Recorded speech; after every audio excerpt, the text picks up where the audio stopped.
Kia mā kina kina ki uta. Kia mā taratara ki tai. Ehi aki ana te atakura. He tio, he huka, he hauhu, ti hei Māori ora. Thank you all. Are there any apologies? Hayley, have you received any apologies? Given that I can't see where everybody is on the screen. Mayor Foster, there's no apologies received. No apologies, thank you very much. Okay, announcements by the Mayor. So the major announcement I wanted to make is that we've had a lot of conversation as a group of elected members over the last few days. Obviously, the paper on the Central Library is of great significance to us, and it's of huge significance also to the city and to our citizens. We know it's a much loved facility, we know it's a much loved service, and we want to make that decision. We're hearing loud and clear that people want us to make that decision as quickly as we possibly can, and I think we all buy into that.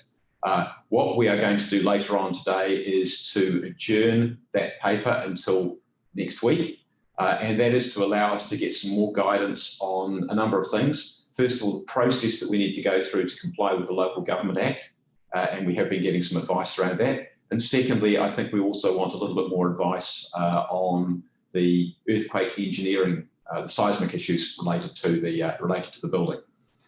So we are aiming to make that decision with speed, and then I think the intention is that we will be in a position to come to the community with a preferred option rather than merely a set of options, and with the aim that we are able to get ourselves set up to get work underway, whatever that work is, as quickly as we possibly can. So that just gives you a bit of a feel. I wanted to do that before the public participation because that might help the public participants, because I know that we have several in relation to the Central Library. Okay, conflict of interest declarations. Are there any conflict of interest declarations? I can't see any, but I can't see all the councillors, so I don't know. But nobody's singing out, so I'm assuming there are none. Confirmation of the minutes. I'm going to move that we approve the minutes of the council meeting of the 7th of May. They have been circulated as a true and correct record. I can see Councillor O'Neill at the top of the page there. Councillor O'Neill, you want a second? Cool, thank you. Is there any discussion? I see none, so we'll put that. If you can vote in the usual manner. It's a good way of testing our voting. That's unanimous. Thank you, that was quick too, well done. Okay, items not on the agenda. There are no items not on the agenda. So just in terms of the process, what we will do, just to finalise that before I go to public participation, we will reorder the agenda. So we'll take the Cathedral paper and the City Recovery paper. We'll then go into Public Excluded to deal with the Public Excluded paper, and then we'll come out of Public Excluded to adjourn the meeting, because we have to do that in public, but that's not to have a debate on it. Okay? Right, public participants. First up, we have Cardinal John Dew, John Prendergast and Joe Coughlin speaking on the first paper of the Catholic Cathedral funding proposal. So welcome. Thank you very much. Yep. We've got 5 minutes, and Hayley, will you just let us know, or Donna, will you just let us know when we've got when the 5 minutes is up, please, or when we've got a minute to go. We're on for all people. Thank you very much, Mayor and councillors, for receiving us this morning. Joe Coughlin is not joining us. It's myself, John Dew, the Catholic Archbishop of Wellington, and John Prendergast, the General Manager of the Diocese. First of all, the Cathedral, we were told in July 2018 that it didn't meet the minimum seismic strengthening standards, even though a lot of work had been done in the 1980s to strengthen it. It's a unique architectural style in that sense. It's a basilica. There are only 7 basilicas in New Zealand. The closest to us is one in Auckland, and the next closest is in Timaru. So it's a particular style of building for the city. Obviously, we need to get this work done.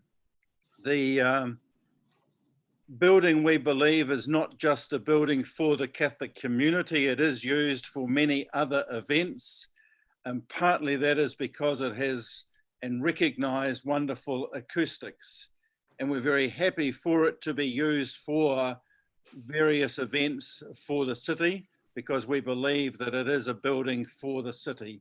That's really all I want to be able to say to you. I'm going to hand over to John Prendergast, the General Manager of the Diocese. Thank you, Cardinal John. Good morning, everybody. Donna, could we go to the next slide, please? Donna? Thank you. We're here because, as Cardinal John says, we want to seek council support for funding for the seismic strengthening of what is a significant heritage building in Wellington City. It's been here since 1901 and there's been a cathedral on the site since 1851. The reason we want to do the work is to avoid what happened to our sister cathedral in Christchurch. And Donna, if you could show the next one. And we need to undertake the strengthening so that we don't end up with a cathedral on the ground as they have in Christchurch. I'm conscious that we are asking council to consider funding out of round for the Build Heritage Incentive Fund. That's not because we have a poorly conceived or poorly planned or underfunded project. It's simply because we've been caught by COVID-19 related difficulties. If we could go to the next slide, please, Donna.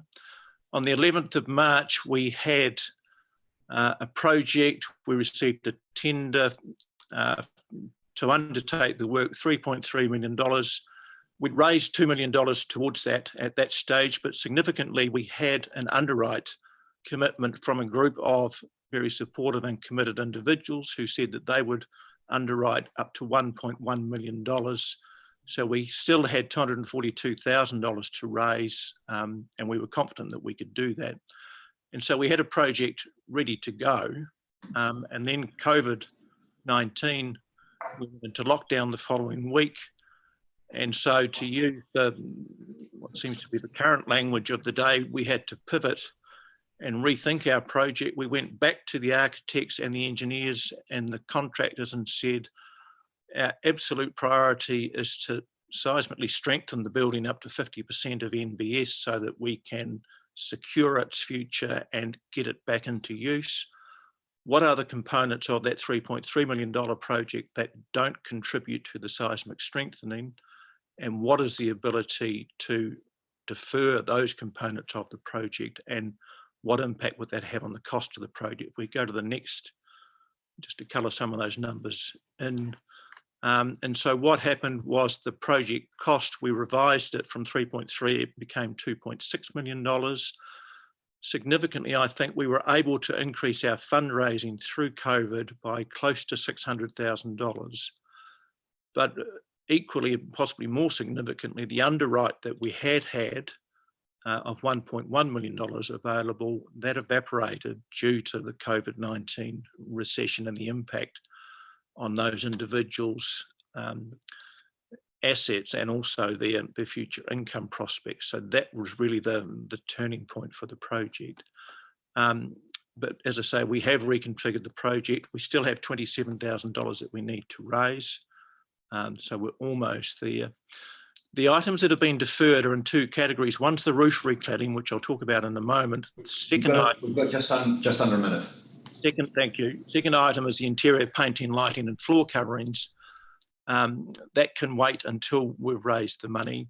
The roof recladding, we are very anxious to include that in this next stage of the project. One, because it makes an awful lot of sense to do it at the same time as we are strengthening seismically the roof. But the second reason is a cost component. By deferring that roof recladding component of the work now, if we go to the next slide, Donna, please, it adds $80,000 to the project cost simply because we'd have to take the scaffolding down, take it away at the end of the strengthening project, and then once we've raised the funds for the next component, bring the scaffolding back, have it re-erected, rent it again, and that adds another $80,000 of costs that we are very anxious to avoid. Next slide, please, Donna. If I can get you to wind up now, please, John. The end. Oh, well done. Thank you. Thank you. Thank you very much. I'm going to take one question from Councillor Young. Thank you. So my question is, and I do know this church very well because, in fact, I made my first communion there, which won't mean anything to anyone except it will to the Catholics. Not sure it worked. Anyway, so you're going to strengthen it to 50%. Does that mean that at a later date you will, when the construction market is calmer and we're through these terrible times, you will strengthen it further, or is 50% the end goal? We have a plan to undertake base isolation of the cathedral. That comes with a cost of $8.5 million. We've applied to the Shovel Ready project scheme for funding for that project, fully funded for that project. There were 1,924 applications received to that scheme. We have been shortlisted, which is a bit of a misnomer. There are 802 of those 1,924 projects have been shortlisted. So that's our plan for really securing to do the base isolation work. We looked at strengthening the whole building to 70%. That came at a cost of $6 million, and we couldn't afford the time to wait to raise that level of money and have the cathedral exposed to seismic risk. And I think we've seen a couple of reminders of that risk this week. So we have chosen to go to 50%. Strengthening work was undertaken in the 1980s, which strengthened the core building to 50%, but the roof wasn't strengthened at that time. It's at less than 20% at the moment. This project will strengthen the roof to 70% and the overall building up to an average of just over 50%. Thank you, and good luck. Thank you. Thank you both. We really appreciate that. And look, if you want to hop onto the YouTube and watch the discussion later on, you feel very free. You've probably got best part of an hour before we get to the item. Great. Thank you very much for receiving us. Thank you. Thank you. Okay, sorry, DK, I should have put you up front, but you're on now. So welcome from TEDx, and you are talking to the City Recovery Fund paper. For sure. Thanks for having me and receiving me. I'll wait for you. Okay, thank you. My focus here today is to hopefully highlight TEDx Wellington. In 2021, we aim to have the biggest TEDx Wellington the capital has ever seen, and hopefully provide an impetus for that to be partner and collaborative partner at the event in the recovery and promotion of Wellington City. So if you don't know, TEDx Wellington has been running main events, 7 main events in the city since 2012. We're a non-profit, wholly volunteer run. None of us get paid for this, although we do pay obviously the venues and the caterers and our AV supports and stuff like that. But all the organisers don't get paid. It's actually a voluntary organisation set up as under a charitable trust. So you can see where all the money goes. We've run 7 events. And to date, we've had over 2,000 delegates to those events. Although, if you include also the community events, which are 12 throughout the year, I add an extra 1,200. But we've also live streamed the events as well, so you can add actually 13,000 extra people to watch all our talks. And the talks have gone up 65 talks throughout the years. And that's nearing 1 million views at the moment, which we're doing quite well with. We have attendees that come from all over the region, but also 20% from outside the city attend our events. And we have, over the past few years, had over 150 volunteers participating in the events. So not only do we serve the region and the community, and specifically the city, by highlighting and celebrating the wonderful ideas here, but we also leverage the TED brand to go globally. And we've been recognized internationally as a really creative and innovative approach and TEDx by the international community. By that, we get featured when there's TEDx organizers meetups throughout the world as an example of how to create delegate experiences, which is quite creative and unique. So we're always held up by TED, or Big TED as we call it, as a champion for what we do here. We've been featured in several featured on TED blogs and podcasts. I got interviewed by the main TED podcast, and that'll be out hopefully in the next couple of months as well. Again, all to do what we do in TEDx Wellington. And we've partnered with so many brands in the city, and hopefully well, I know, not hopefully, but I know that have accelerated their kind of stamp on the world as well. Some have won awards for what they've done with us in terms of their marketing and brand. In the past as well, we've had a huge impact on the CV and transferable skills of those volunteers involved. As I said, it's a non-profit, voluntary, organised and run events, and our speakers have gone on and done amazing things. So if I could just highlight just a few speakers from the last few years, not to miss out anybody because they're all brilliant. But we've had people like Guy Ryan in 2015 from the Inspiring Stories Trust, who went on to become the New Zealander of the Year. We've had Mary and Nick from Good Bitches Bacon, who actually became members of the New Zealand Order of Merit last year, but they spoke in 2016. 2017, we had someone called Jack Handlish from Organic Dynamic, who's become a poster boy literally for Zero. And last year, Ollie Body from WA Collective, who went on to become the Asia Pacific leader at the Obama Foundation. So you can see that actually what we featured in terms of our local speakers actually go on and really accelerate them on a global platform. And we want to highlight the opportunity to partner with the City Council in terms of making an event the biggest ever, a 2,000 delegate experience. But it's an opportunity for the City Council to also collaborate with those 2,000 people. And also, like I say, when we stream it, we get about 5,000 people as well watching. So we focus on Wellington's talent to go out to the world, and we'd really love to be part of the city recovery plan in the pride of the city, but also the fund as well. I'm going to stop there. Thank you, DK. I've got a question from Councillor O'Neill, and if there's time, a question from Councillor Paul. Kia ora, thank you.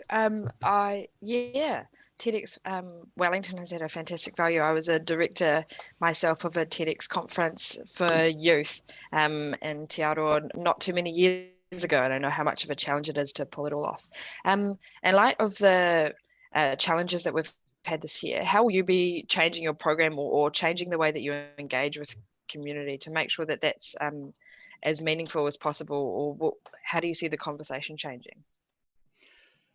So we have a huge community focus from a perspective of we always put a call out to speakers where we have a public call for speakers, so anybody can apply for that. We also do a huge amount of reach out to existing communities and hard to reach communities as well, targeting them, saying, look, this is an opportunity to put people on stage. As you probably saw from all the speakers online, go to TEDxWellington.com. The variety of speakers that we've had speaking there is quite phenomenal, from every kind of background that you would imagine. And again, just to speak to the COVID and the recovery side of things, we would probably be choosing speakers to really highlight not just the Wellington story, but the New Zealand story as well, about how well we're doing here, but also to share those learnings with the world.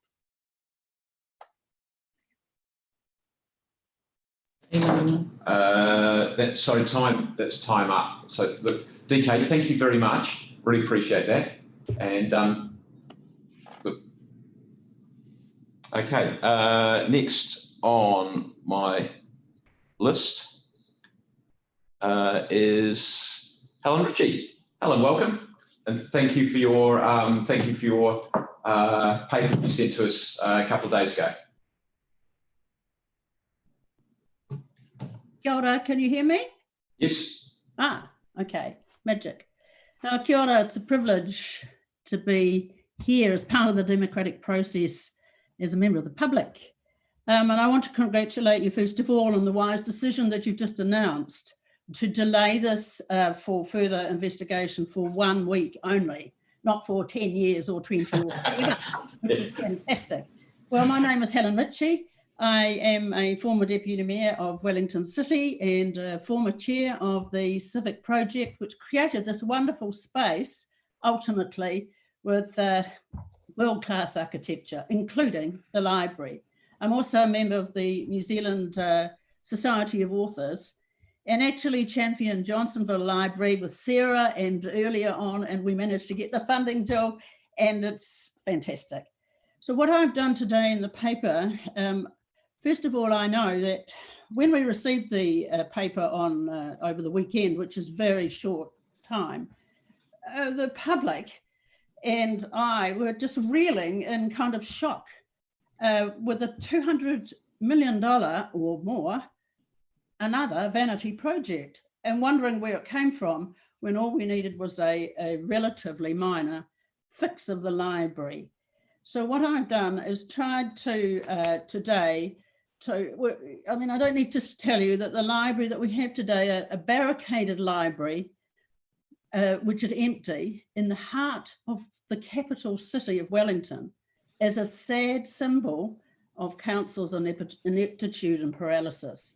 We have to turn that around. So I've tried to provide, I have proposed a way forward, and I'm urging you to act with immediate action to remediate the Wellington Central Library in the most effective way, cost-effective way, and reopen it at the earliest possible time, and include it as a late item in the annual plan of this year. If it is not this year, it will be delayed for a very, very long time, if not forever. I also am very concerned about the public participation. There is no requirement under Local Government Act 2002 to have major extensive public participation, as has been suggested, for what is a relatively minor fix. If that were the case, council would never get anything done. I also question where the brief came from. Just remember, this report is essentially from a past administration, a past mayor, a past chief executive, and a past council. And if I could be so bold as to say that I believe that one of the reasons that the mayor and some councillors lost their seats was around this issue. So what I'm asking you to do now is to pass unanimously all of the recommendations that I've put before you. And I've considered them very, very carefully. Basically, in summary, and you have them, I'm asking that you ask or instruct the officers to immediately commence the bare minimum required to fix and remediate this library, and report back regularly until it is reopened. I've also suggested funding. I'm very disappointed, and I hope that you can make a late submission on the shovel-ready projects. I've suggested that you try to use CapEx to minimise the ratepayer input and cost. And also you have an opportunity with the Prime Minister and the Grant Robertson, Member of Parliament, who are both hold responsibilities for arts and heritage, and also Nicola Willis, who resides as a Member of Parliament in Wellington. Some issues very quickly, I skate across them. It is not a legal requirement to strengthen this library. You've got another minute, Helen. Okay. There are only guidelines produced by some bureaucrat. The library cannot be demolished. This is in a heritage precinct. And finally, I'm asking you, Mayor and councillors, each of you are very talented individuals who want to make a difference. You are an important collective. I'm asking you that you make a unanimous decision to progress this forward, as I have suggested, with the recommendations. The people have spoken. I also have spoken. Immediate action, remediate in the most effective way in the earliest possible time, act within a week. Thank you. Thank you, Helen. And that is bang on time. Ah. So well done. Must be experienced. Right. Sorry, there were a couple of questions there, but we can't, we run out of time on those ones. Lindsay Shelton. Welcome, Lindsay. Nice to see you here. Where are you on my screen? There you are. Welcome. Again, we've got 5 minutes and look forward to hearing what you've got to say. Okay, just checking that my sound is coming through. Yes, all good. Can you hear me? Yes. Okay. I'm concerned that the staff paper fails to convey the enormous public support for the Central Library and the widespread and substantial concerns in Wellington about its closure. I acknowledge that these concerns are mentioned in the paper that's before you today. In the summary, there's 6 words about it, quote, a high level of community interest, unquote. Then you have to wait till paragraph 55, when staff acknowledge that the library played an important role in the city's social well-being and community, which is an understatement if ever there was one.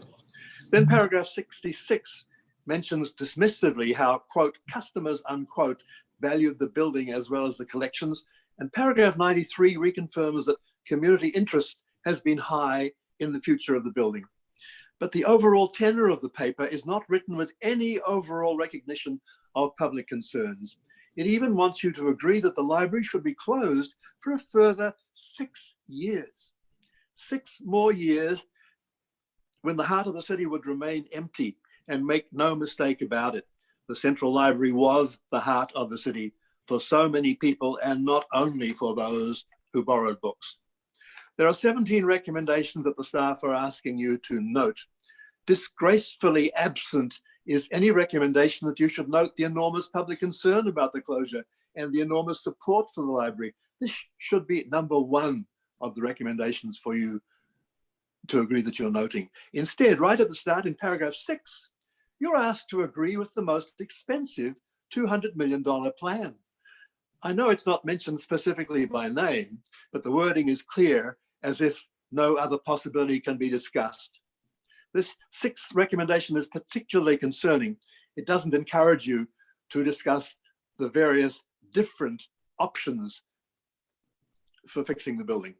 And not until you get to the attachments do you discover that if you choose the base case option for strengthening the building, costing $36 million, then this would ensure that the floors would not be at risk of collapse.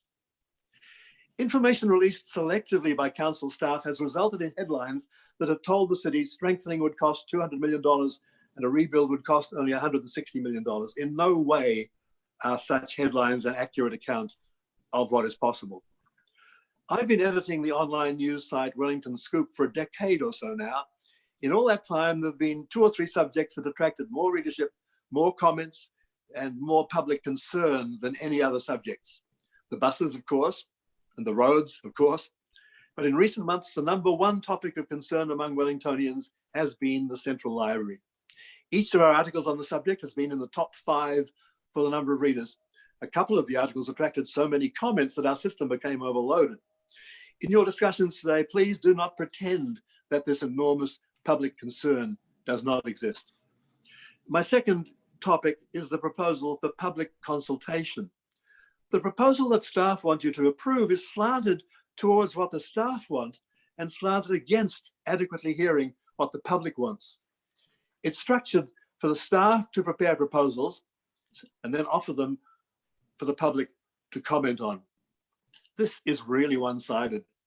2/3 of the proposal that the staff want you to approve are for the staff sharing, telling, highlighting, promoting, demonstrating, displaying. It's only 1/3 of the proposed plan in which the public gets any chance to say anything. It should be the other way around. The engagement plan should be rewritten so that the staff do more listening to the public and less lecturing of the public. The staff must not be allowed to tell the public what it wants to be done. The existence of customer surveys gets a passing mention in your paper, yet these customer surveys are not included in the engagement proposal. They should be included. They will be a worthwhile... Lindsay, you've got another minute. Thanks, Andy. They'll provide a worthwhile amount of information already available, which should be a way of reducing the prolonged amount of time that you're being asked to allocate for public engagement. But finally, from the latest of those surveys, you will have learned that the number of visitors in the Central Library in the 2017-18 year was not just 1 million, it was more than 1.2 million visitors. Further evidence, if you need it, that the Central Library was the heart of the city and that it needs to be brought back to life and not condemned to years more of emptiness. Thank you. Thanks, Lindsay. We've got time. I think, Malcolm, you've got your hand up. Is that a quick question? Oh, yeah, probably. Okay, go. Yeah, look, thanks very much for that, Lindsay. I sympathise very much with what you were saying, but how do you counter the argument that if we were to go for the cheapest fix now, which means we could possibly have the library back in action in a couple of years, but then perhaps 10 years down the track, if we have a substantial shake, then the library is out of action because we haven't strengthened it adequately, if you like. It could well be out of action again for 5-6 years or whatever. I'm not an engineering expert, so I'm happy to know that Roger Walker and Adam Thornton are both coming up in a few minutes. I'm sure they will be able to give you a persuasive answer to that question. Okay, thank you. Thanks, Lindsay. Really appreciate it. Thanks, Malcolm. Okay. Next up is Peter Krasinski. I hope I've pronounced that correctly, Peter. My apologies if I haven't. That's all good. Good morning, Welcome. councillors. Thanks for listening to me today. Here, Lindsay. I fully agree with what you just said. My topic today will be big decisions and public engagement in the era of earthquakes, pandemics, and climate change. And I'll cover 4 examples. So, number 1, the convention centre. I think the council was hoodwinked by snake oil salesmen, developers and the business sector, and that's the worst council decision in generations. It's disturbing that the December 2018 council decision was unanimous. That is not representative of the Wellington population, especially when there were 3 Green councillors. I think the Chamber of Commerce should sign up and pay up to hold the inaugural conference in the new conference centre. I also think it's disingenuous to say that the contract cannot be renegotiated and say that the project cannot be mothballed. I also question the amount of public consultation that was done in the lead up to the decision to build the convention centre. The last official consultation I can find included the movie museum, and that was in early 2016. Number 2, the annual plan and rates increase. I think this decision is being rushed. It's taken 6 weeks to put together the new annual plan or revised annual plan while staring down the barrel of a major economic slowdown. I think it's deceitful and dishonest to state that 0% is not an option. Rates deferral should be done regardless and is not an excuse to rule out 0%. The preferred option of 5.1% having been specified means that the outcome is predetermined, so any consultation is now mere box ticking. I think there's plenty of scope for trimming the budget further. There's supposedly 30 million spent by REDA, aka Wellington NZ, half of which is salaries, so that's a good place to start. There's also things that can be deferred, like the Island Bay refurbishment, supposedly 14 million, and also the Frank Kitts Park redevelopment. Number 3, the Central Library. In this case, there was hope for a proper consultation, but mistakes have already occurred. Public engagement should have started the day after the building was closed, and now a full year has been lost. The elusive engineers report has only confirmed what was obvious last year in terms of costs and has been used as a delaying tactic. It was obvious that the building needed serious work, and the costings of it could have easily been estimated last year. Now we are told that this decision will be made by Christmas, and that, as Lindsay stated, it looks like it's leaning towards a new building at 200 million. So that's a major decision and not something that should be rushed into. It is important that upcoming public engagement is not clouded with preferred solutions, and it would be surprising if the final council decision was unanimous again, unless it had proven widespread popular support. 4, the civic precinct. Again, that's a major decision where public engagement should have already started. Peter, you've got a minute left. Thank you. Considering the looming spectre of climate change. The WCC website homepage should have a prominent notice on the state of play with the Civic Centre, with at least monthly updates. It has been known for several years that the CAB building is beyond hope, so why hasn't it been demolished yet? It's another lost opportunity that could have been a shovel-ready project for government funding. And in summary, I think the council needs to rethink the way it does consultation for major future impacting decisions, given what has been discussed, rather than essentially using the same formulaic process for minor localized issues as for major decisions. Furthermore, the envisaged year-on-year increases in rates will be extremely unpopular, and if enacted, will result... Peter, can I get you to wind up, please? Yep. That will result in divisive local body politics for years to come.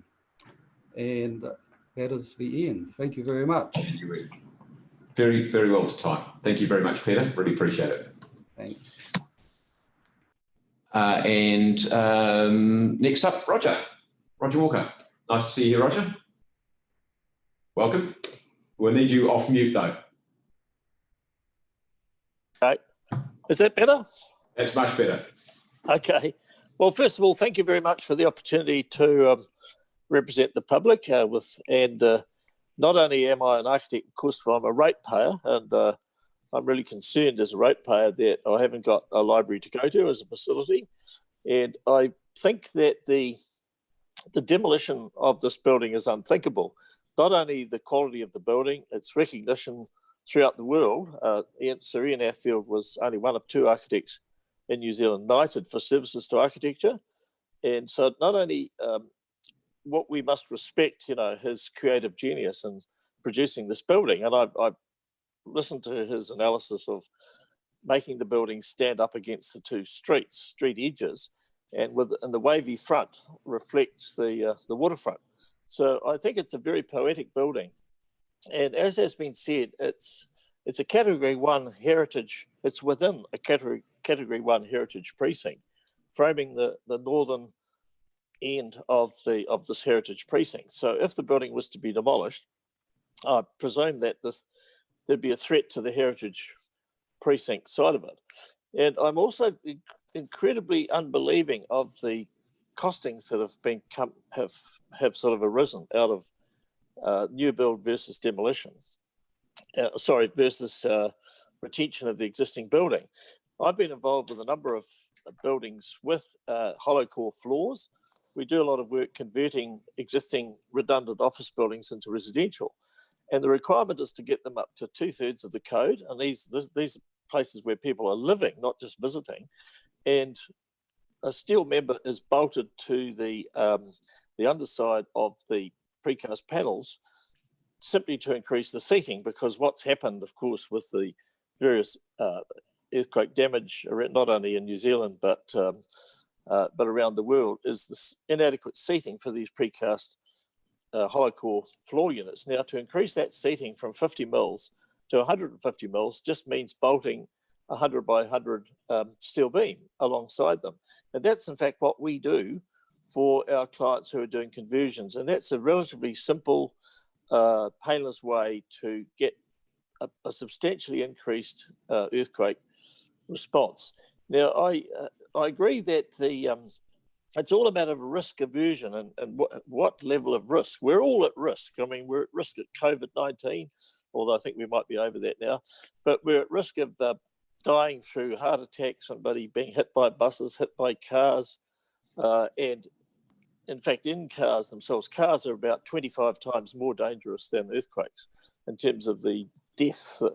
In the period between the 1931 Napier earthquake and the Christchurch earthquake sequence, there were fewer than 500 deaths. Now, I'm not making light of 500 deaths, but in that same period on the road, if you look up the records, there were 36,500 fatalities on the road.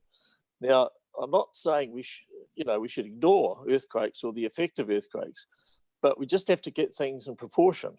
And for people visiting a building, for visiting the library, it's not in my view, they're more likely to actually be hit by a bus or be killed driving to the library than the actual risk they have within the library. But I've got my engineering expertise is limited, as I say, to converting office buildings as a residential. I think there should be somebody should look into these figures. I have no idea where these ludicrous figures have come from. I'm involved in a project to strengthen my own office where I'm sitting and speaking to you now. And in the last 2 events we've had, yesterday and the day before, none of the books behind me fell off the shelves. And yet this building is supposed to be earthquake risk. And it's just... Roger, you've got about a minute to go. Okay, thank you.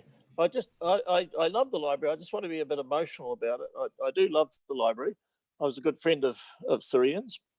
And I think that we really need to do a double take about these figures, the demolition versus rebuilding. I think that's a nonsense. Maybe there should be a period where a panel of experts could be convened to do a thorough investigation of all these conflicting figures with a view to saving the library. All right. Roger, thank you very much. We've just about used the time up. We've got one question from, I'll take Councillor Fitzsimons this time. Yeah, thanks, Roger. Look, I just wanted to see if you'd be happy to sort of expand on what you said around the precious nature of the building. And I think you described it as a poetic building. That hasn't sort of come through in the paper and from others. So just as an architect, can you sort of just expand on what you mean by that? Well, what I mean is that architecture to me is associated with beauty. And a building is not just a structure with a roof where people go in and do various things. A building should be poetic. I mean, the world tourism is substantially built around beautiful buildings, like obviously the Taj Mahal, the pyramids in Egypt, and so many buildings. I went to a building 3 years ago, which was a glass dome built on the Bundestag in Germany, the German parliament. That building had more visitors than the entire New Zealand tourist numbers for that year. And so my point is that this building is a beautiful building, and it's poetic. I use the word poetic because it gives me feelings of joy to be in there. And it's beyond a mere structural sort of cage, if you like, for books. Okay. Roger, thank you, and very nicely put. And I think we will look forward to having some further conversation. Thank you. Thank you. Kate Lindsay from the Architectural Centre. Hello. No? Yep. Hello, Kate. Here I am. There you go, right. Have to make a noise to be seen. Kia ora, and thank you. Everybody moves around the screen as the Zoom moves people around, so welcome. Thank you. Thank you for the opportunity to speak to the council. I'm going to keep this quite brief because I really feel that the Architecture Centre, which is a not-for-profit organisation that's been in Wellington since 1946 and has a role to promote the development of a high-quality built environment for Wellingtonians. Like I said, I don't want to speak too long. I do want to support Helen Ritchie's letter to the council. I think she's made a number of very good points that have kind of unpacked some complex and confounding things that have come through in the proposal to demolish and even in some of the proposals to refurbish the library building. As Roger has said, it's an award-winning building. The library, when it was completed, received NZIA awards, and it was groundbreaking at the time. It transformed ideas of how libraries should be made and how libraries would be occupied. It's a postmodern building, which means it's quite playful and perhaps doesn't have the gravitas that we might associate with, say, pre-war New Zealand architecture. It is a fun building. And I think Wellingtons have always responded to that and appreciated it and felt welcome in that building because of that reason. The other aspect of it being a postmodern building from the 90s is that it is essentially a decorated shed. It is a big open volume with columns in it and some nice decorations on the outside. It has plenty of scope to adapt to future needs for libraries.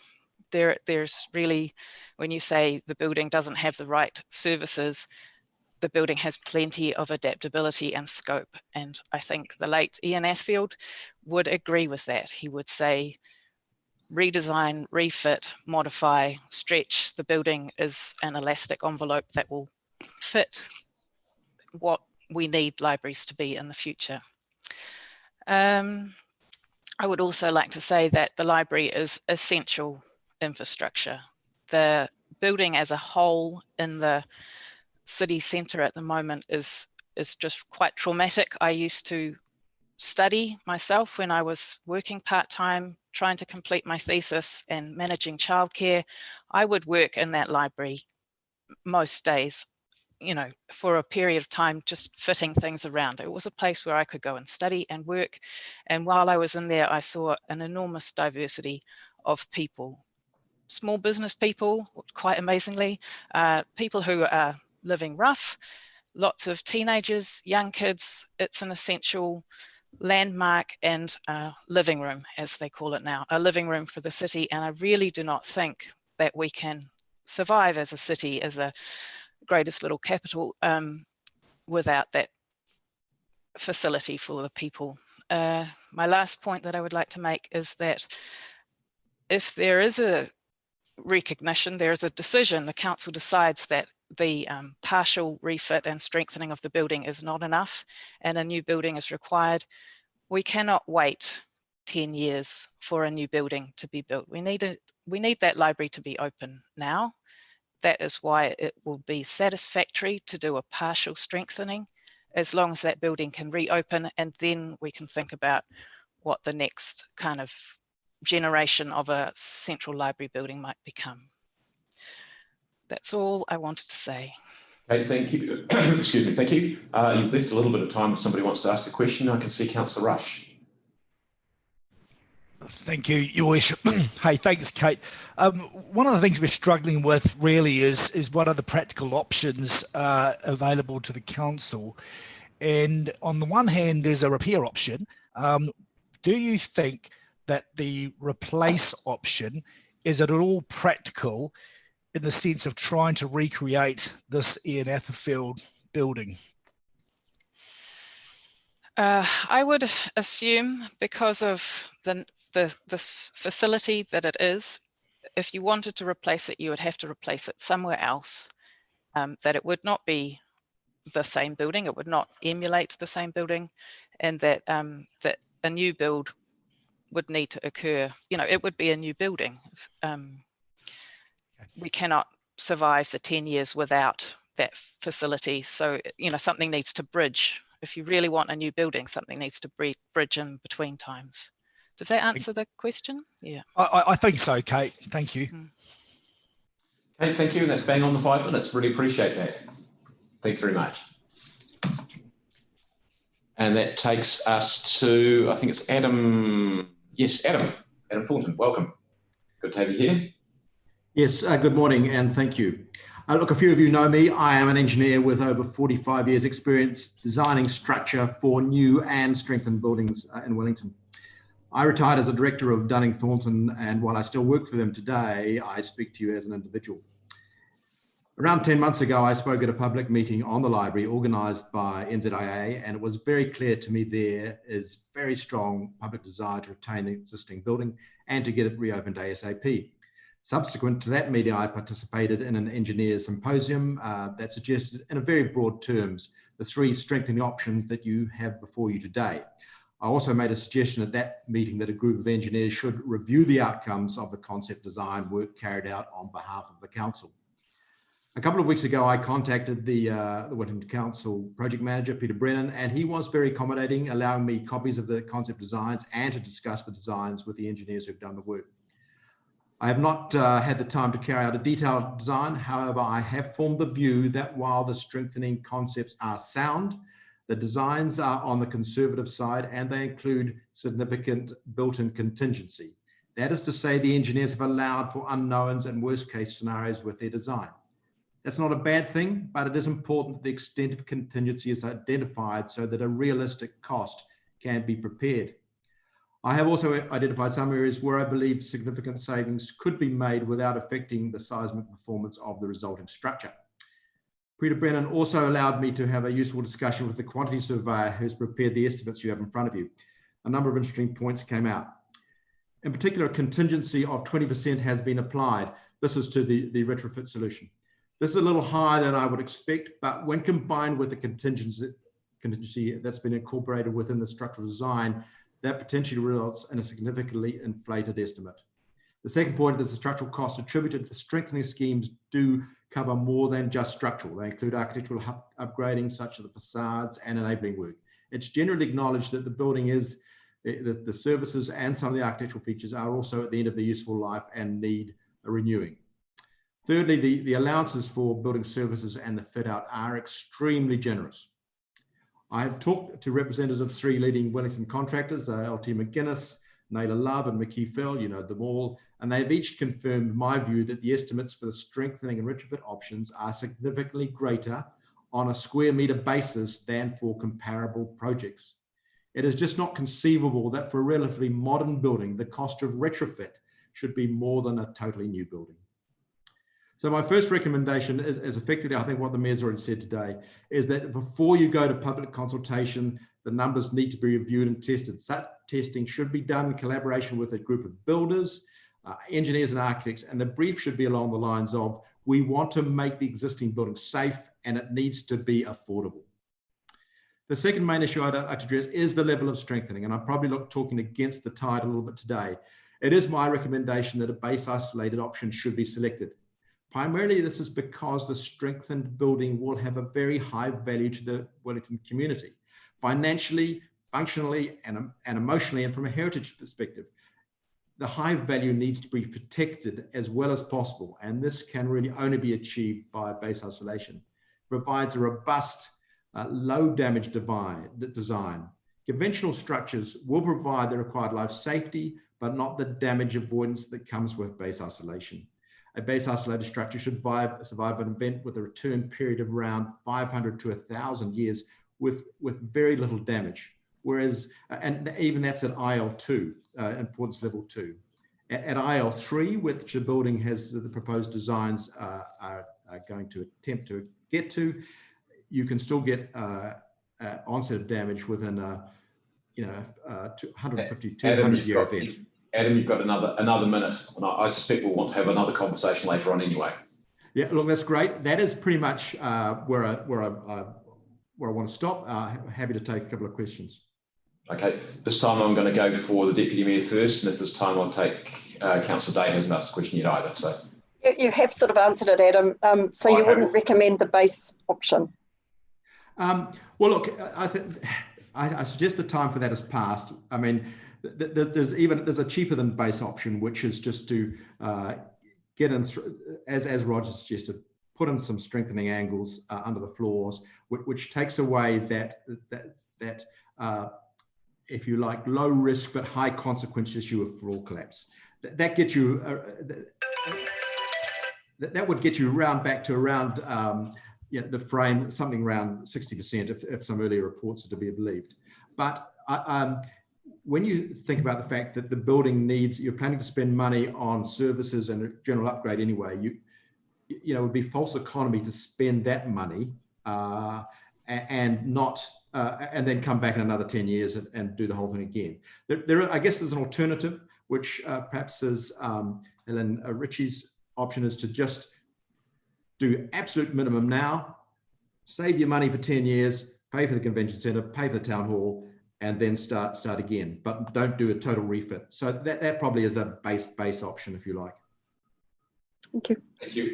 We'll take that one other question from Councillor Day. Kia ora, Adam. Thank you for that information. It's very helpful.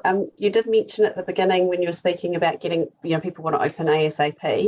If we did the base isolation, the length of time we're being told it would take is quite significant. Do you support that? What's your view on how fast it is to do something like that? Look, if you go to fast track mode, I think you could complete the design within a year, maybe 3 or 4 months for procurement, negotiation, all that, setting up the contract, and then look. It surprised me if you couldn't do the construction work in 2.5 years. Or that's a sort of between 2 and 3 years, maybe closer to 2. But you've got to have committed, passionate people to get on and do it. Thank you, Adam. Thank you very much. Really appreciate that, and look forward to talking some more. Thank you. Cool. Thank you. Okay, so that's the end of the library ones. Now on city, oh no, it's not quite. On city recovery this time, Meg Williams. So Meg, welcome. We're about to you. Kia ora, can you hear me okay? Yep, see you there. Yep, welcome. Thank you very much. Ngā rangatira mā tēnā koutou katoa. I'm Meg Williams. I'm here today representing Arts Wellington, which represents over 50 organisations and independent artists in the Wellington region. Thank you for hearing from me again. I've been to see you twice now in the last few weeks. So I just wanted to, I'll be very brief, I just wanted to thank councillors and officers for taking on board our previous concern about any redistribution of funds from arts and events. We support the framework of the City Recovery Fund, including the principles, criteria, initiatives and partnerships outlined in the paper. We particularly endorse the point on funding to the creative sector to not be reduced, as was previously committed to and as the paper notes. Really this is to do with preserving the intent of the original funds from where this new fund has been pulled together from. As it's reallocated funding and not new money, the thing we're strongly advocating for is not to redistribute creative funds elsewhere. This is really about giving our creative workers, businesses and institutions a fair go. They already face huge challenges. Infometrics has put the job losses in the creative sector at 11.7% in employment compared to 9.8% employment as an average. So any redistribution out of the creative sector simply will mean more job losses and increased unemployment. I think it's important as well to consider the creative and events sector as part of the wider ecosystem in the city of hospitality, retail and tourism, as well, of course, as its impacts to the well-being and cultural strength of the city. Some good news since I last came and spoke to council is that the management of COVID-19 in this country has been positive, and we think that quite soon we'll be seeing regional and domestic tourism and limitations lifted on events. So this really means that we just need to be ready to go. And to help the city's creative and events sector succeed, this fund will go some way to doing that. So ensuring the quick decision making in a time of crisis to get things back up and running is really essential. I also wanted just to give councillors reassurance that the creative sector and artists are highly engaged on issues such as waste management, climate change and tackling inequities, supporting leadership for Māori and Indigenous citizens. And as a sector, we are highly invested in the regeneration of the city. And soon we'll be publishing our Arts Action Agenda, which has been developed by over 100 representatives for the arts and creative sector. So investment in locally made events over this period will also have a knock-on effect in reducing the reliance on international touring, which is impossible at the moment due to COVID-19, which also has an impact on climate change. So if we can create a strong pipeline of locally made events, that's a good thing for the future. And if innovation and original thinking is something that council is also keen to develop, one of the recommendations of the Arts Action Agenda will be to give artists a seat at the table for future planning. Before all major social political change is cultural change. So we believe that artists can help be part of regenerating our vision for the city. So we thank you for taking on our feedback previously. Urge you to keep your commitment to the creative capital, give artists and arts workers a fair go at keeping their jobs and getting back to work, and sow the seeds for a strong recovery for the economy and society in Wellington. Thank you very much. Thank you, Meg. Are there any questions for Meg? Councillor Fitzsimons, is that your hand up for this one? Yeah, okay, away you go. I just remember from your letter that you raised the issue around supporting our independent venues, and I'm particularly focused on the independent live music venues, and I'm really worried about the impact on them from COVID. So I guess I'm interested in your view on whether that's still an issue and the kind of support you think that they will need. Yeah, so my understanding from reading the criteria is that this fund would have relatively a broad criteria which would enable them, either them themselves or organisations like ourselves, to apply for funding to create events within those independent venues. Yes, it is a concern. I think it will be an ongoing concern depending on how quickly people come back into the venues. So yeah, that's absolutely something that's important, and I think it's great that there's provision for support for them, either directly or through promoters and arts organisations creating work for those spaces. Okay, look, thank you. And Councillor Paul, look, my apologies, Councillor Paul, I can't actually see you on the screen in front of me. Can I ask those public participants who have previously spoken, so Lindsay, Peter, Adam, Roger, Kate, Helen, if you can hop off this and onto the YouTube, then it frees up space on the screen so I can at least see all the councillors. That would be very much appreciated. Tim, Councillor Paul. Cool, thank you. Hey, Morgan and Meg, nice to see you again. I just wanted to thank you for your presentation. I really liked what you talked about in terms of innovation and climate change, obviously. I'm so quite keen to have a cordial with you about that. But I just wanted to ask, so you sent us the open letter on arts and culture and that revitalisation. And I just wanted to know what you thought about our annual plan and whether, I know this isn't particularly the subject, but I noticed that none of those solutions were implemented in that annual plan, and just wondering what you thought of that and if you would hope to see some of that within the long-term plan. Yeah, I haven't, delving into the annual plan in great depth is something that's on my list for this long weekend. So I've had a quick look at it. I think reading it, I never assume that because things aren't itemised doesn't mean that there's not scope for them within the long-term plan. So I admit I need to do a bit more homework on that. I would say that original open letter was really our kind of initial response, and like every industry, things are changing so much that we're needing to keep kind of checking in and updating, but the principles of that letter absolutely remain. The key one is let's not redistribute funds out of the creative and arts sector. The second thing is being mindful of the kind of infrastructure and the capacity and capability that we have in the sector, which is basically human capacity, so the talent here, but also the infrastructure and venues.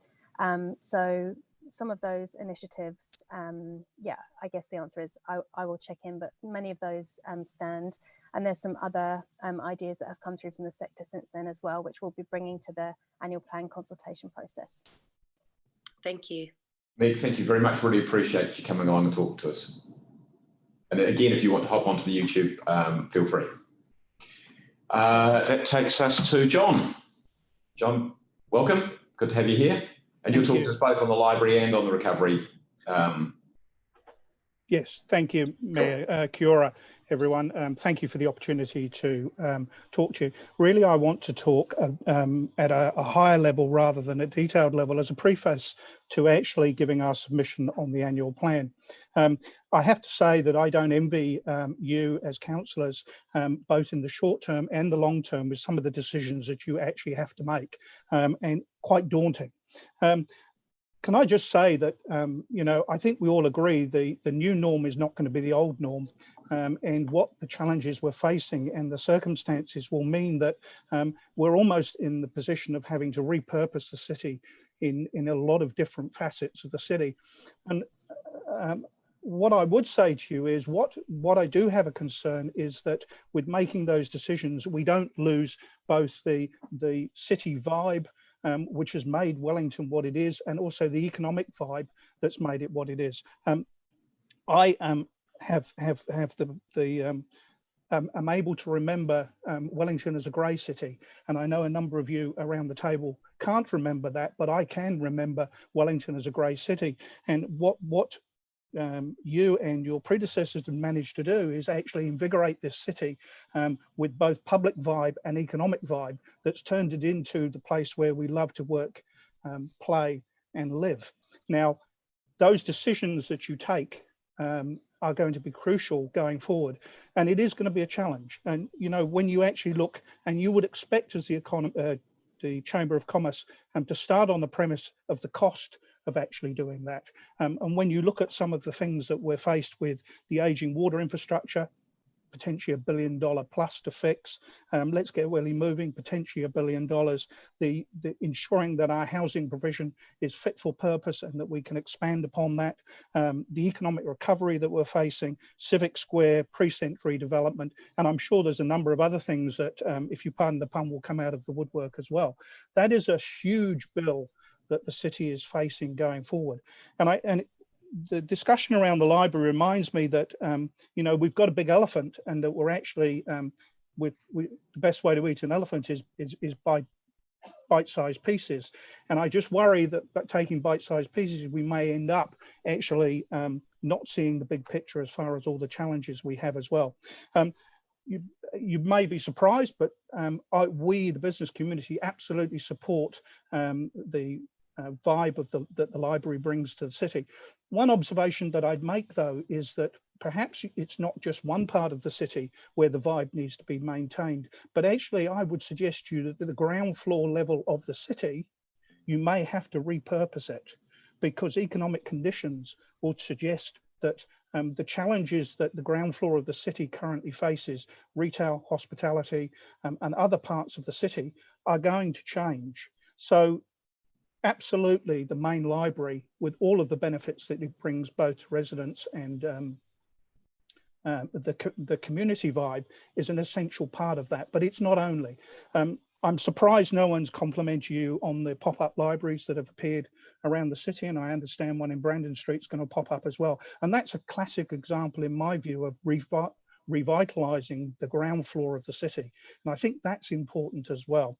As I was delighted to see Adam Thornton there, and I've worked with Adam Thornton when we earthquake strengthened the Harbour City Centre building at a very not a considerable amount of money, but that's actually repurposed that building for 100 years as well. So solutions are available if they're creative and get the best brains on them. So I think the other thing I'd say is that we really do need to address and how we fund a lot of these solutions. And by working together, public-private solutions may be the way that we have to address some of these issues. It's not just a public local government issue, it's a private issue as well. But I think the main point I want to make is that economic vibrance is a key part of the city.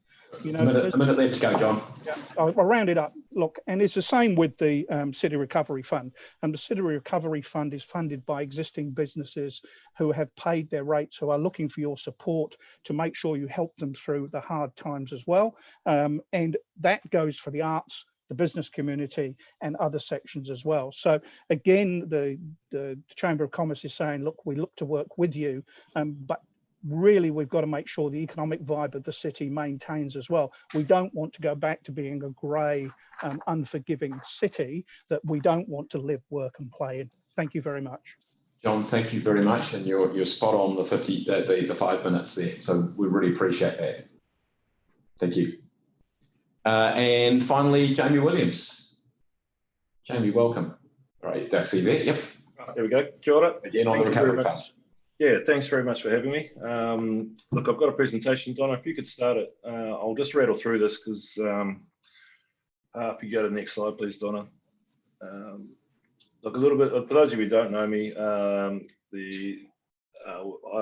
Cathedral Hospitality Group. So probably the most important thing in terms of this stuff is we've really been proud of the fact that we've sort of jumped into the community stuff over a period of 15 years. But we've got 900 employees and we pay about 25 million in salaries into Wellington, and about another 23 million with suppliers around Wellington. So I won't rattle through the rest. Go to the next slide, please, Donna. Over the lockdown, obviously we had 0% revenue, but you know, we've sort of done our bit to help out, and with Ministry of Social Development, so we've delivered 219,000 meals around the region, and answered the call when the government needed us. So yeah, I'm really proud of my team for sort of doing a big repoint, reposition, repivot to do good stuff rather than being the problem. We'll just be part of the solution. So I think from, if we go to the next slide, what I really want to do is just talk about the CRF, what we're seeing happening at the moment and where we see the issues coming. So look, the CRF isn't going to save any of the job losses that's in that those bullet points here, and probably the biggest one you'll see is the corporate recessionary behaviour, and that there'll be a lot of people taking the opportunity to use COVID and the recession that follows to get lean, and nothing we do with the CRF is going to really change that. So the central government will try and soften that blow, and from my perspective, I kind of look at local government helping us with that medium to long term recovery, so that we've sort of got something to aim up at and get going. You go to the next slide, please. we all know Wellington's got heaps going for it, right? So we were always a little bit more robust in a recession, and we've got all those great things that were already there. And I only banged this together last night, so I would have missed things off here, but if you want to have a read, you can go back and have a look at all the cool things that are cool about Wellington later. Next slide, please, Donna. From my perspective around the CRF, I'm going for sort of, we should be using it for more events and reclaiming that event space. But if you look at your competition, Christchurch still doesn't have the infrastructure required. CBD's still really weak, and Dunedin's going to find itself locked out from any airlines. Auckland, peaks and troughs. They do it every recession. Their business cycle looks like that. We're a nice flat to incline, nice, slow and steady. And Hamilton can have the sevens in the field days. We'll let them have that. So, look, what we've seen over the last 10 years is everyone's trying to take a shot at Wellington's nickname of the events capital. If we're bold and brave at the moment, we can go and reclaim all of that in the next 18 months. And I know that the team at Wellington NZ are having great conversations with key people who run big events in both New Zealand and Australia. And if we go to the next slide. So the question then is what the businesses need, and really, we're an outcome of having people in the city and in the suburbs in our particular industry, and what we need those people to have is confidence and attitude. And we all know in a recession we all talk ourselves down for a long period of time, and the world's terrible. Wellington doesn't actually go through as much. Our unemployment never gets as low as everyone else's. We're lucky we've got the public servants here, although it'd be bloody nice if they turned up to work at the moment. But what we want is confidence and some attitude. And we've had that open for business slogan going through the council since Kevin turned up. We just need to keep sort of emphasising that, make sure we're easy to deal with. Talking to the Wellington NZ events team last week, they're being told that they're being easy to deal with compared to Auckland and Christchurch and Dunedin. That's great. They're getting traction there. And we just want to be focused around where we're heading. And so Cameron Baggery at the moment talks about market share is everything in a recession if you're running a business. So you've got to have a smaller market size, and you've got to either maintain or increase your market share to survive. And I kind of look at that events sort of industry in New Zealand. And Jamie, you've got another minute, please. Okay, next slide. Let's go. That's what we're going to be famous for. We've already kind of covered that off. Let's go to the next slide. You can see it here. This is graphs out of council in terms of retail spend, hospitality spend, accommodation spend split by New Zealand visitors or domestic tourism and international. Our domestic spend on a slight decline for the last few years. International's been going up, and our local spend sort of been pretty static. So, we've got to kind of stop that trend, and we've got to fight, even though we're going to have a smaller market. That's a big task to take on. Next slide, please. Look, I would be going less small grants. Let's go into some big stuff. Double down on the stuff we know that works, and go and be I think a whacker that just grabs everything that we can off all the other cities at the moment. Yeah. And then we'll figure out later which ones we want to keep. So I don't think there's another slide. Is there another slide, Donna? There you go. Questions. Sorry, rattled through it. Jamie, that is superb, and I love the confidence and the attitude behind that. I will take one there. I'm going to take Councillor Paul. Thank you, Jamie. That was really refreshing. I like to see that Live Nation are working with Welly NZ, because I know they had some exciting projects coming up, which have sadly been stalled because of COVID. But you said in your presentation, invest deeper into our key advantage areas, double down on what works, win the event space battle. What are our key kind of events? We talk about events broadly, but what are the key types of events we need to be investing in? I mean, look, I listen to Meg, what she's doing works, homegrown works, silly things, but, getting 2 All Black tests a year by bidding for them, that works, that brings people, it brings vibrancy, especially in the middle of winter. So we know all those kind of things work, and we can see some other opportunities out there, especially some of the other cities have put through. So it's sort of going, let's go and pinch those off them, see if we can get it to work here. And then there's that layer below, which is sort of slightly smaller stuff. But I know the homegrown guys have got another concept. They reckon they can put 10,000 people into the basin as well, and they want to use the basin. We had the contract there. I said, we'll stand aside. You guys take it. I'd rather 10,000 people came in and you guys generate that than us sort of haggle over a contract. So people are looking to do things, and I just want to, I think we should just have that attitude where we just go out there and go and grab it all. Jamie, thank you very much. The time is up, but I love the attitude, and there is a lot of creative thinking going on about exactly this kind of thing. Yeah, So, the good thing is the Auckland is in a mess, right? So we can take them on, steal it all off. Exactly right. Exactly right. And I love your description. We love the other cities very much, but I love your description. Yeah, thanks, guys. Appreciate it. Thanks, heaps. And again, if all our public participants want to hop onto the YouTube, you're very, very welcome to do so. Right, okay, that's the end of the public participation. And so thank you very much. I need to move that we suspend the usual standing order that we suspend, which is standing order 16.5. So that is the one about speaking in place and standing up and all those sort of good things. Thank you. So I'm going to move that. It's seconded by, I can't see anybody there, so I'm going to say seconded by by the Deputy Mayor. Thank you. And we'll put that if people can vote.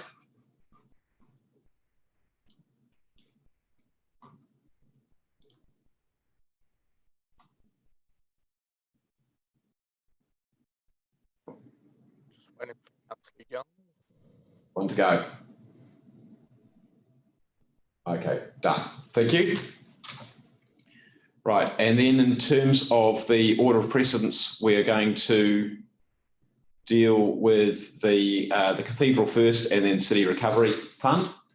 So, Councillor Pennant, you wish to? Yes, I do.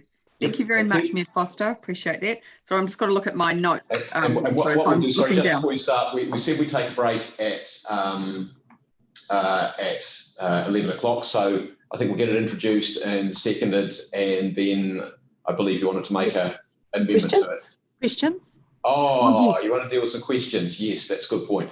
Yes, do you want to introduce it and then do the questions? No. Okay, you want questions first. Okay, yep, fair enough. Okay, well, members of the public, we didn't have a chance, because it's a council meeting, we didn't have a chance to have questions of this or the recovery fund. And so we will take some questions now. So we'll still take a break at 11. So questions, if you can put a hand up if you have any questions, but we'll see how they go. Hopefully we don't have too many. Okay, Councillor Fitzsimons and Councillor Hannett. Right, okay. Yeah, my question really is around the quantum of the grant and the difference between the amount in the paper and the amount in Councillor Pennett's likely amendment, which is a difference of 40,000. And I just want to understand how the amendment fits with the approach that the council's made under this fund or in other ways to churches in similar situations. So I just want to make sure that we're taking that there's equity as a consideration in it, and I'm just finding it a bit hard to work out the difference between that 120 and the $40,000 difference. Your Worship, I'll ask Moana to respond to that. Moana. Thank you. Barbara. So we took the application and we applied the BIF criteria, and that's how we came up with the $120,000. If you want to go into more detail about that in terms of the criteria, Mark Lindsay is also on this call. And then I think Councillor Pennant was trying to capture some extra costs that we haven't seen the detail of. We haven't been able to apply the BIF criteria, which is why our recommendation is that you just do the 120K for the existing application that we have, and they're welcome to apply in future BIF rounds or the upcoming BIF round for any future funding.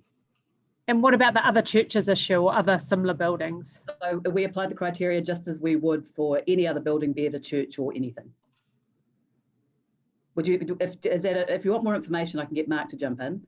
I think it'd be useful to have Mark jump in, because I think some of us probably are looking at it thinking that Wesley and St John got roughly this 150, 160 or thereabouts, and therefore that seemed reasonable. So if there's a reason that that's not reasonable, I think we want to understand what that is. That's exactly what I'm getting at, yeah.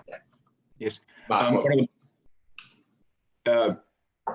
with your permission, Your Worship, I'll just give those details if you wish. One of the considerations in the BIF eligibility criteria is that we ensure comparability of funding grants within a round and also between rounds. So what we've done with this grant is look at the total project cost and calculate the grant as a proportion of that, consistent with previous grants of a similar nature. So the paper sets out the details of the grants that we have compared this one with, and arrived at the figure of $120,000 case is a recommended amount based on comparability of the total project cost of similar previous projects. Happy with that, Councillor Fitzsimons? Yeah, so it's proportionality, not total amount. Yes. Okay. Okay, thank you. Councillor Pannett. Thanks, Fleur, for that question. I think that's helpful. Mark, look, I'm just wanting to make sure that we do help this church out as much as we've helped out the other two. One got 161, got 168,000. So I would like to make a contribution to the strengthening cost as well. Is that okay? When you say the strengthening cost, the grant is a contribution to the strengthening cost, as I understand it. Sorry, I thought the paper got a bit confusing. It said for the re-roofing, as I understood the paper, not for the actual structural costs. No, we're looking at the it's a earthquake structural strengthening contribution. Okay, so it's not for the roof. The roof's got nothing to do with it. No, no, roof okay. Isn't a structural strengthening component of the project. It would be under repairs and maintenance in the smaller conservation grants element of the BIF. So sorry, can I just drill down into that? So in other words, the 120 is the same percentage point that got 160 and 168,000 for the other two, because this one, so in other words, the earthquake strengthening costs for the other two churches were higher. Is that correct? Yes, the total project costs. Sorry, how much was St John's and Wesley? I'll just pop into the paper and have a look at that detail. Excuse just one minute. I thought from memory that was sort of 4, 5, 6 million-ish rather than 3-ish. Yeah, the Wesley Church, the total project cost was $4,092,100,000, and they received 160. The McCarthy building was comparable at $3,200,000 project cost and received $100,000 grant. St John's in the city, their project was $4,200,000 and they received $168,000 grant. Okay.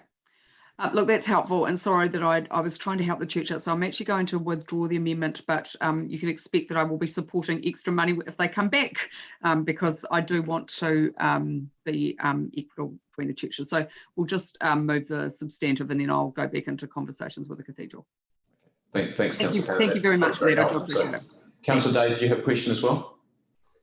Yeah, just a quick one actually following on from that. How do we approach further applications to this? Because obviously that's been a challenge with all of the projects, that there's been sort of different rounds of applications for funding, and how do we approach, because obviously there is another phase to go through which is significant money. So what's the approach then? They would be eligible to apply to the BIF grant again for separate discrete projects within the overall strengthening project. So this project we're looking to contribute to now is a discrete piece of that work, and consistent with other applications, these are multi-year capital investment projects for large buildings, so they are complex, and we expect that they would return for further consideration in later rounds. The key difference being that would be a publicly contestable process. So that would come through the grants committee, or depending on the value of it, would still go through the grants, but it may have to go to SPC if it was over 100. Correct. Yep, correct. Any other questions? Mark, can I just ask one? And it was the bit, just so I get my head around it, was the bit about scaffolding, and it's getting to a detail, but I got the impression that if they didn't get sufficient money, they couldn't do the roof at the same time, which is the money which we're actually helping get to. They couldn't do the roof at the same time, and therefore the overall project would actually cost more if we didn't give them that 120 was the, right, I don't think it matters whether it's 120 or 160. Is that, am I right with that? Yes, that's one. Sorry, say again. So say again, please, Mark. That was relatively new information that we received from the applicant just recently, and we weren't able to get that into paper in time. So we understand that is a sequencing issue. We would need to be convinced, however, that they couldn't bridge that gap through their own fundraising purposes, which seems to have been quite successful. So it is only a matter of timing of raising that available money. Then we would need to see that they weren't able to achieve that finance for that bridging period of time. Okay, look, thank you, Mark. That's all of the questions. Councillor Pannett, do you want to introduce the paper, and then we'll take a break for morning tea? Yes. Thank you very much, Mayor. We'll take a break for a break's sake. Will we? Yes, we said we'd take a break at 11. So I don't do my speech now. No, we've got a couple of minutes, so let's okay, right. Introduce it, and then at least it's on the table. Good, thank you very much. Look, I'd like to give a big thanks to staff for bringing this paper. We've had numerous discussions about the strengthening project, and I appreciate it.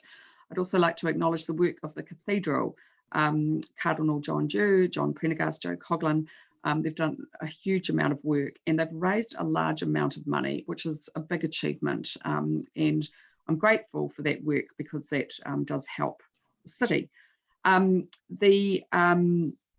This is a significant building. Yes, it's not part of a larger group, but it is a significant building with a classification 1 from Heritage New Zealand. As we heard, one of only 7 basilica in the country with great acoustics. We are obviously facing a serious economic situation, which is one of the reasons why I've pushed this project.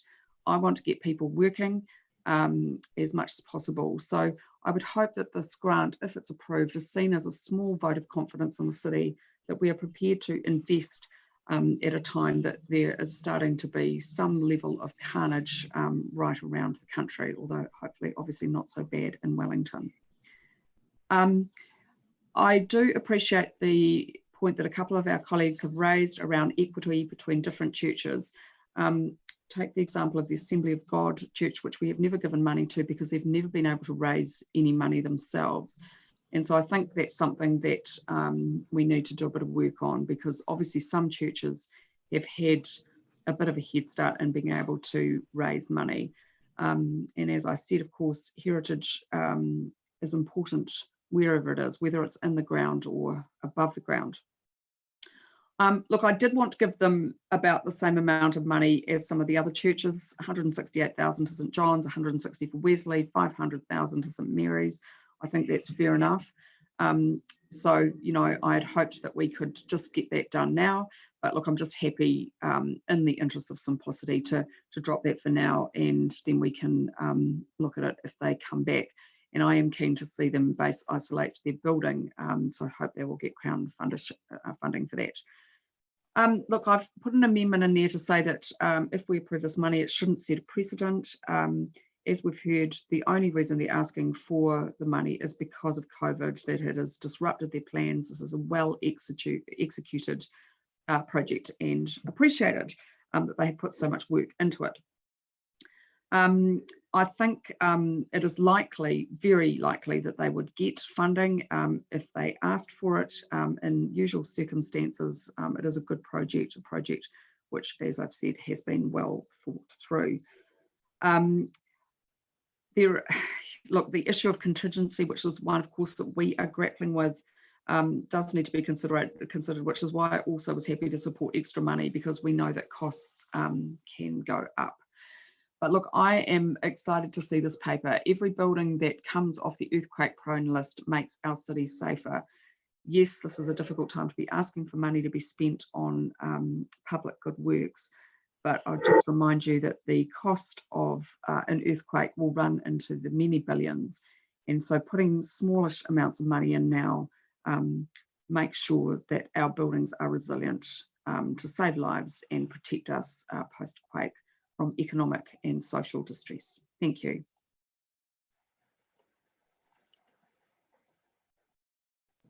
Thank you, Councillor Pannett. I'm going to second, but I will wait till after we've had a wee break, and then just want to see who else wishes to speak. I've got the Deputy Mayor, Councillor Paul. Is it Councillor Fitzsimons? Is that a hand going up or not a hand going up? That is a hand going up, okay. Councillor Fitzsimons and Councillor O'Neill. Okay, we'll take those. We'll come back. Do you want 10 minutes or 15? I think we said we'd have 15. 15? Okay, we'll come back at 15:15. Okay, see you shortly. And don't forget to mute and turn off your video.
Just wait a moment while we get the other three councillors back.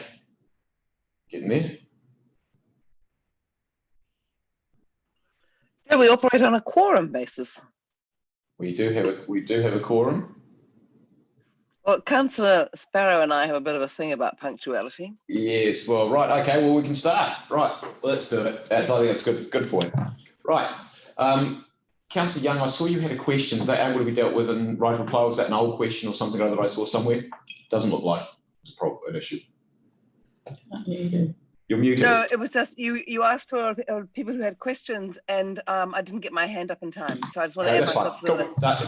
Good. Okay, cool. Right. Okay. Right. Well, I was seconding the paper, so I'm just going to speak very briefly on it. First of all, I want to provide my thanks to the team from the Cathedral Parish. Ian has already mentioned Cardinal Dew, John, and Joe, and they've worked very, very hard on this. I also wanted to thank Iona, because she has been absolutely dogged and persistent in heritage generally, but also in this particular project. We had many conversations with officers, with the Cathedral, with officers and the Cathedral, so thanks, Councillor Pannett, for your dogged determination in pursuing this.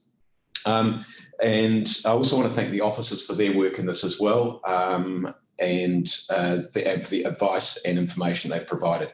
Look, I'm very happy that we do support this. It's not our usual process. It's out of the usual sequence, which would see it going to the through the grants process, and something of this scale would then come through the Strategy and Policy Committee. The reason you've been given is, we are doing quite a lot of unusual things at the moment. It's because we're in an unusual environment. We are not usually set up in a normal environment to have a lockdown. We're not usually going to have the same economic and social dislocation that we have through the COVID pandemic.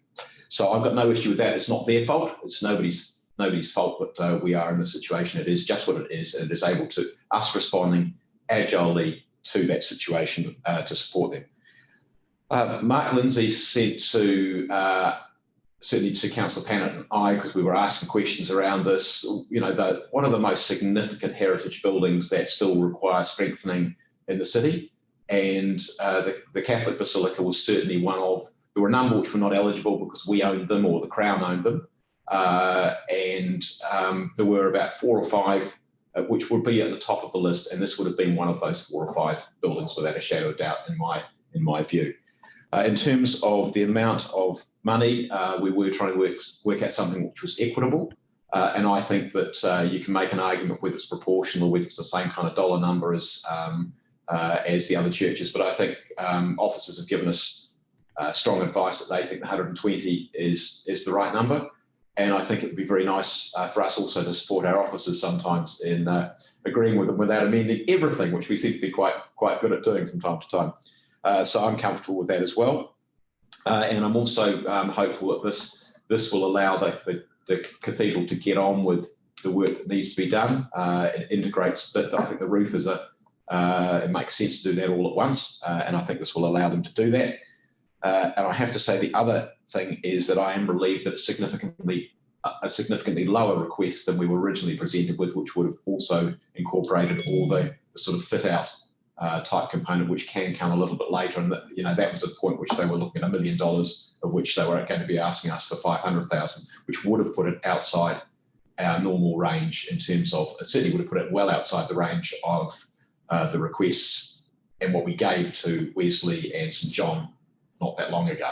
And then I think it would have raised some eyebrows from those other churches about, issues of equity and balance. So I think we've got ourselves into a very good space. And the final point that I wanted to make, or two points. One is that I agree with Councillor Pannett. We are bit by bit, we're getting through these heritage buildings. They're coming off our list because they're being strengthened.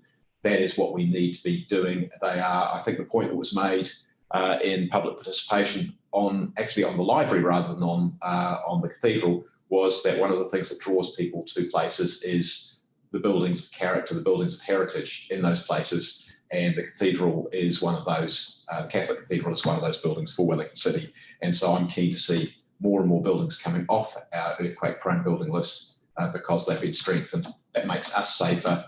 it makes our city safer, it makes those buildings safer as well. They may well need to come back for a second round in terms of the extra work. They're looking at base isolating, but that'll be another project at some later stage when they've done their fundraising to do that. Whether that happens or not, we'll see. But we'll cross that bridge when it comes to it. And the final bit, which I think Councillor Pannett mentioned, is job creation. There will be a reasonable number of jobs which will be involved in this. It is a shovel-ready project. It'll be interesting to see whether it does get through that very, very long shortlist that the government's facing, or has got to consider. But whether it does or doesn't, there are still jobs involved in having this building strengthened, and I think that's a plus too. It's part of the government's clearly saying it wants investment in infrastructure projects, but horizontal and vertical infrastructure, and so are we saying that that's about keeping Wellingtonians working. And so for all those reasons, I'm very happy to support this. Next on the speaking list, I think I had Councillor Paul, and I know Councillor Fitzsimons was on there, and I should have taken that note down earlier. Councillor O'Neill was on there as well. Okay, right. Okay, Councillor Paul. Kia ora koutou, tuatahi he mihi nui kia Cardinal John, ko John Prendergast, rātou ko Councillor Pannett, just saying a big mihi to all of the parties and also Mayor Foster involved in this. I just want to applaud this as an investment into the social and cultural capital of our city. I think that we need social and cultural infrastructure to support our communities, particularly as we head into this period of a sustained period of economic turbulence. We need to be keeping, holding strong to our four well-beings, which include cultural, social, all of those different well-beings. And it's awesome that this venue fits 500 people as well. And we know that can be used for many different things. I think the main thing for me is it's awesome to know that this will be strengthened and ready soon, but also we've got exciting projects like the Whale Malai. I know this isn't our own project, but I see this was given money in Budget 2020, which is excellent. That also builds on that social and cultural capital. And I'd love to see the same kind of support and precedents here. I know we're not setting one, but still think it sets a precedent nevertheless for supporting our other key social and cultural infrastructure. I'm thinking of our other churches, our marae, and I think, Councillor Fitzsimons wrapped it up really well, that it's also about equity and making sure that this is available to all members of our community. Nō reira, I'll keep it short. Kia ora koutou. Thank you, Councillor Paul. Now, I've been given the order that we were in, so it was Deputy Mayor Free and then Councillor Fitzsimons and O'Neill. Sorry, Mayor Foster, can I just raise a quick process point of view? Yes. I still need a seconder for those slight changes. Sorry, well, I assumed I was seconding it because you've moved them all as one and they were with officers. No, sorry. Okay, sorry. Okay, well, hang on, let's step back one. Sorry, so I was so hung up on the money. Sorry, I still need a seconder just to note that this isn't setting a precedent and that this is about a city venue. So I still do need. Just to be clear, officers were comfortable with those? If the officers were comfortable with those, then you can include them in the substantive. Sorry, is that all right, Moana? Yeah, that's fine. Okay, thanks. Okay, cool. We just need one second then. Thank you. Okay, so it's all one. Thank you. Okay, right. Deputy Mayor Free. Yeah, so look, I'm not going to speak for long, but I have always thought we were doing a really good thing with these quite small amounts of money that actually get leveraged enormously with community involvement, volunteer work, and the work for our community, for our professionals in the city. I've always thought that this was money well spent. It's great to see people actually able to finish things and get things back and restored. $120,000. It's going to make a big difference to it. The project's ready to go. It's actually going to make a big difference just getting it done. And this is a facility, as other people have commented, that will be well used. It's historically been well used by the community. We don't want people in unsafe buildings where we can help it. So it'll be a safe building for the community to get back into and use again. I think this relates well to being confident about our city. We get things done. We help other people get things done. And we're going to keep the momentum going through the COVID crisis. So really, I'm very happy to vote for this. And thank you to everybody who's helped make it happen. Thank you, Deputy Mayor. Councillor Fitzsimons. Yeah, I really just want to join with others in acknowledging the work of the Cathedral and Councillor Pannett in bringing this and being the energy behind this on the council, along with the Mayor. And also just want to genuinely acknowledge the work of officers on this, because it's been done very quickly and outside the normal processes. And it's really great to see that we are able to do that when the time is right.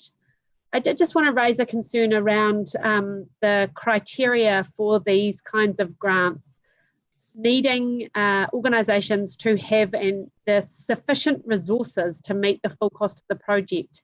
And just that in itself creates a bias against many organisations like the Assembly of God Church in Berhampore, who would benefit more from the council support and would be desperately in need of it in order to actually be able to do important work on those heritage buildings and strengthen them as well. So in a way, by having that criteria, which I understand why we would have it, we are creating a bias against some of the most needy organisations. And I do acknowledge Councillor Paul's comments around Marae, but also the Assembly of God Church in Berhampore, who don't have the same ability to have people write $500,000 cheques like the Cathedral did. And it's a different community, and it's not able to approach the council with the same confidence and certainty. And I just think we need to consider ways where our funds can be a bit more flexible and acknowledge the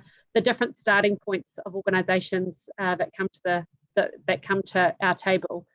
I also just wanted to talk about the importance of this as a community venue. It is seats around 500 people, and I understand they're not putting in pews in order to make it a more flexible space and to encourage better community use. So I really want to thank the Cathedral for that and anticipate that it's going to play an increasingly important role in Wellington.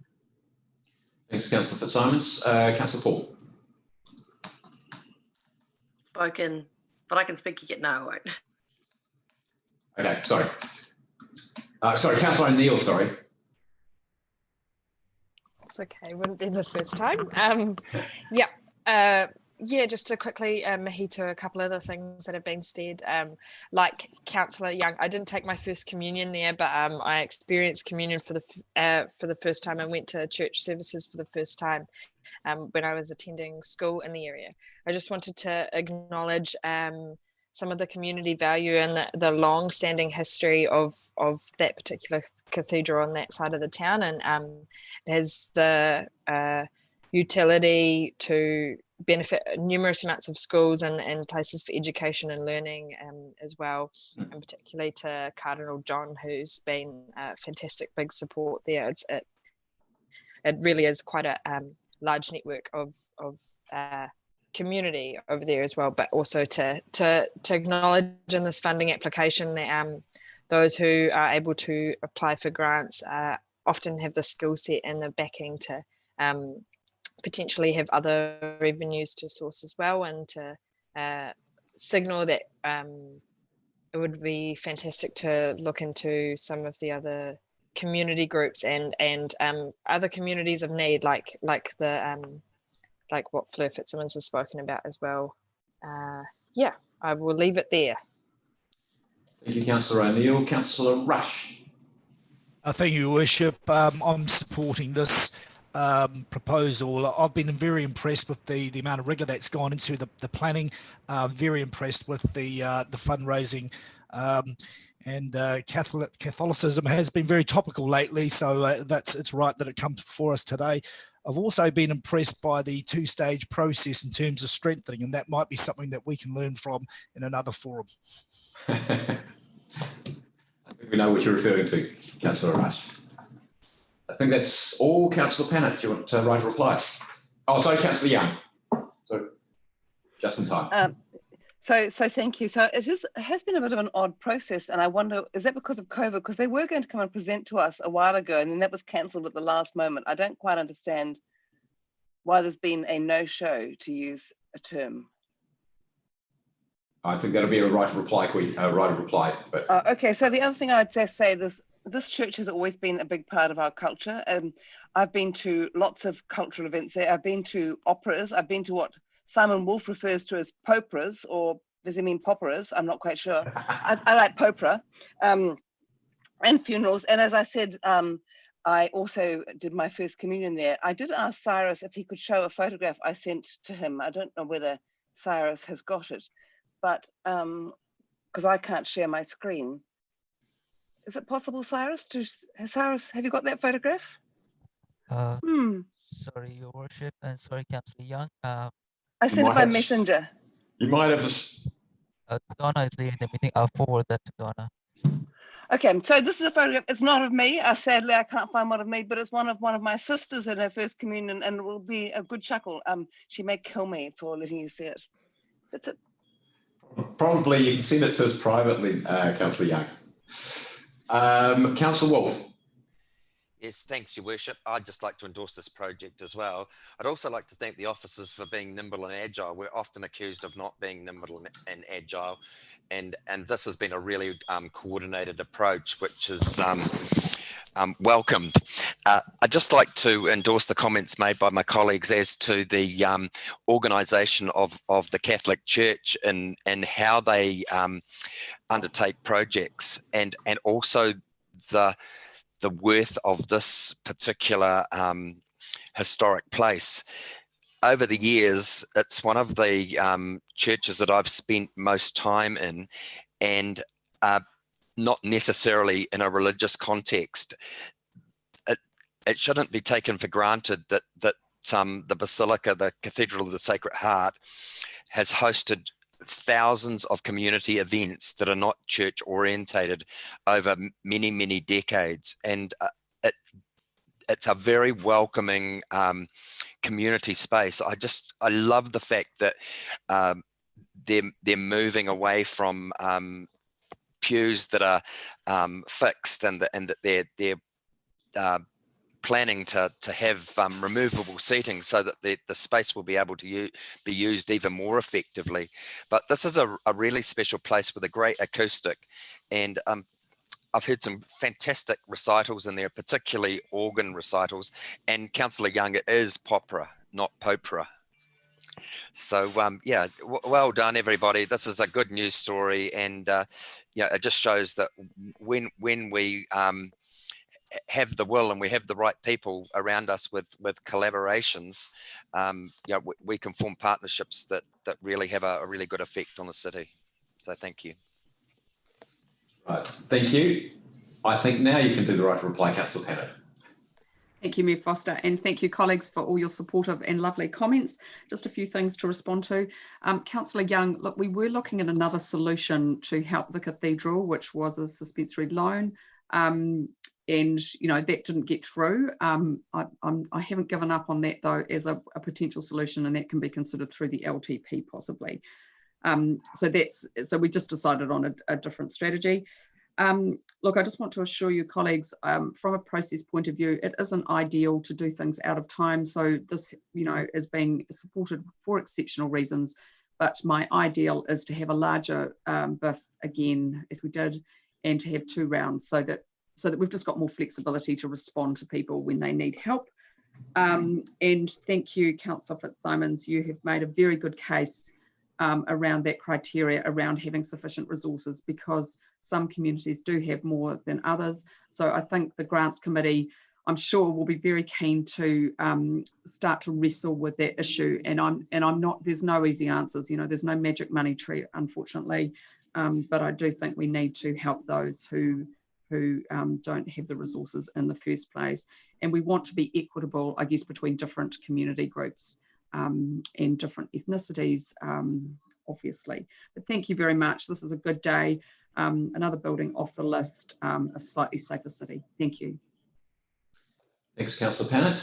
We will vote on them all as one, so if people can go to the vote. So could we, as a matter of principle, always have the paper up, you know, the voting up on the screen so we can see what we're voting for? I don't like doing things blindly. Thank you.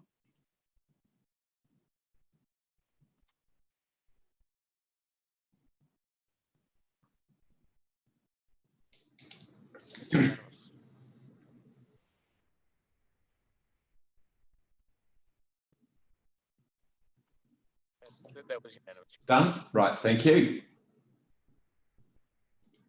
Okay, thank you, Councillor Panner. Thanks, officers. Okay, that takes us, the next paper is the Recovery Fund. I'm going to introduce that, and I think Councillor Calvert, I think, is going to second that. Right? Yep. Okay. I see a nod. Yep. Okay. So, so did that last one pass? Did you comment? 15-0. I think, was that right, officers? I saw 15 next to the green tick. So, yeah. Yes. Okay. So, it gives me pleasure to introduce this paper on the Recovery Fund. I know there's some amendments from Councillor Foon, I think, which will come through at some point in time, so we'll take those after I've introduced it. So we heard from a number of people in public participation today in relation to the fund. I suppose the key point about this is, and maybe this is not entirely understood by everybody, this is not new money. This is money which has essentially been taken from 3 pre-existing funds and put together with the title of being a recovery fund. Those funds have, over a period of time, covered a range of different initiatives. There's a lot of them are in the event space, but by no means all of them are in the event space. And you see some of those in the paper, particularly in the tech space, but there are some others as well which don't fit easily into either events or to tech. Some of those are about the actual existence of some of the organisations that we really value in our city. And if we were not supporting them, some of those organisations would no longer exist in Wellington. And I think our city will be much the poorer for that. And you can see a list of some of the ones which have been funded through the latter part of the 1920 year and the 2021 year in the paper. Those funds, as I said, have covered a range of initiatives over time: events, arts, tech, sport, and the most recent of those are set out in the paper. One that I particularly like to highlight in the past was the Biz Dojo, which was funded through this fund as well. And that was obviously a place where a lot of businesses have grown up and been developed. And that's one of the great strengths of Wellington City. It was one of our big 8 ideas, if you go back a couple of triennia for those councillors who were here. I want to speak particularly to the events bit because that's been something which has been the subject of some comment and some comment in the media. And this, to me, this is about jobs. It's about retaining jobs. And I think that was Meg Williams' comment. This is about keeping jobs which are already here and making sure they stay here, making sure they continue to exist. And this is very much, to me, it's about an ecosystem. I would say our biggest challenge at the moment, in fact, there was an article in the Don Post today about the civil servants and indeed our own staff taking a while to come back into the city. I think as we get to level 1, hopefully more people will be able to come back into the city and we'll be firing on all cylinders. But we do have a concern at the moment, and we've said right from the beginning of the COVID lockdown, which are the sectors of our community which are most at risk? It's those which are exposed to tourism, so accommodation, accommodation, the hospitality industry, the retail community, arts, events, and all of the infrastructure that sits behind them. So the people that do the sound technology, all those sort of small businesses that do that kind of work to support those activities. And they are an ecosystem together.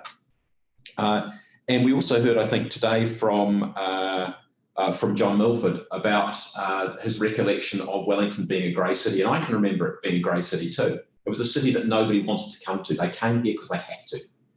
And we don't want to be back in that situation. We want to make sure that people come to Wellington because they want to.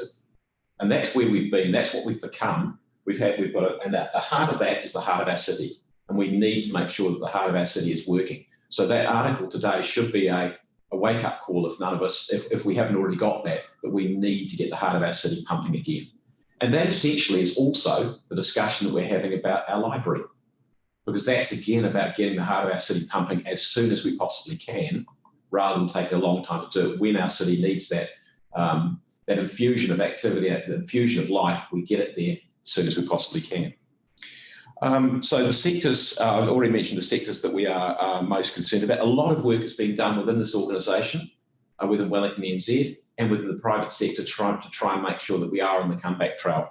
I saw Shane Harmon from, obviously from the point of view of the stadium, looking forward to being in a situation where in the not too distant future, we'll actually be able to have crowds of some size back in the stadium. We know that we're going to have events back in the stadium. It's a matter of having crowds to watch those events back in the stadium.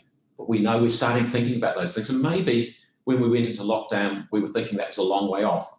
But I think now it's definitely on the nearer horizon rather than the further horizon. So just finally, in the arts sector, what's really important, if you haven't already heard it, it's that pipeline of activities. It's being able to know that as an arts practitioner, somebody who dances, somebody who does drama, that there is something that is going on all through the year that I can actually stay in Wellington for. And it's something we've heard loud and clear from that sector for several years, is that if we lose that, they will go because they've got nothing to keep them here, or they will leave the industry or they'll leave our city. So that's really important to them. And the events sector, our venues are now starting. They've certainly got, I'm told, a pretty significant lineup of bookings. They might be pencil bookings at the moment, but hopefully they will convert into pen bookings in the not too distant future. And that's great for us as an organisation as well. And then obviously the accommodation and hospitality sectors. If we're going to lose jobs, those are probably two of the most vulnerable jobs, and that affects all kinds of parts of our community. I'll let Councillor Paul there, certainly the student population. What do students need? A lot of them, they will need those part-time jobs. So this is a massive ecosystem. And I guess what I'm saying is that the plea has come from our sectors which are exposed to those, is please don't cut them out of this. Sure, broaden the criteria, but don't narrow it down so that they can't participate in this. So I'm pleased to introduce the paper and look forward to your support for Wellington and for Wellington's recovery, because that's what this fund is all about. Seconded by Councillor Calvo. Thank you, and I'll just reserve my right to speak at the stage. Thank you. Right, Councillor Foon, do we want to get your amendment on the table? Thanks, Your Worship. I have just emailed it through to Cyrus and the team. So what we'll do is we'll get it put up then before you start speaking, I think. If you want to do that. Thank you.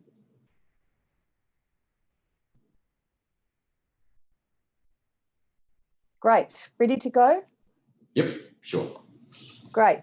Thank you, and Councillor Paul will be seconding these amendments. And I would also like to say they have been officer endorsed, and I'd really like to thank Danny McComb for working with us on getting these through, and for all the work that he has been doing on in fact, sometimes saying less than more in a fund like this is harder. So I really appreciate the work that Danny has done here.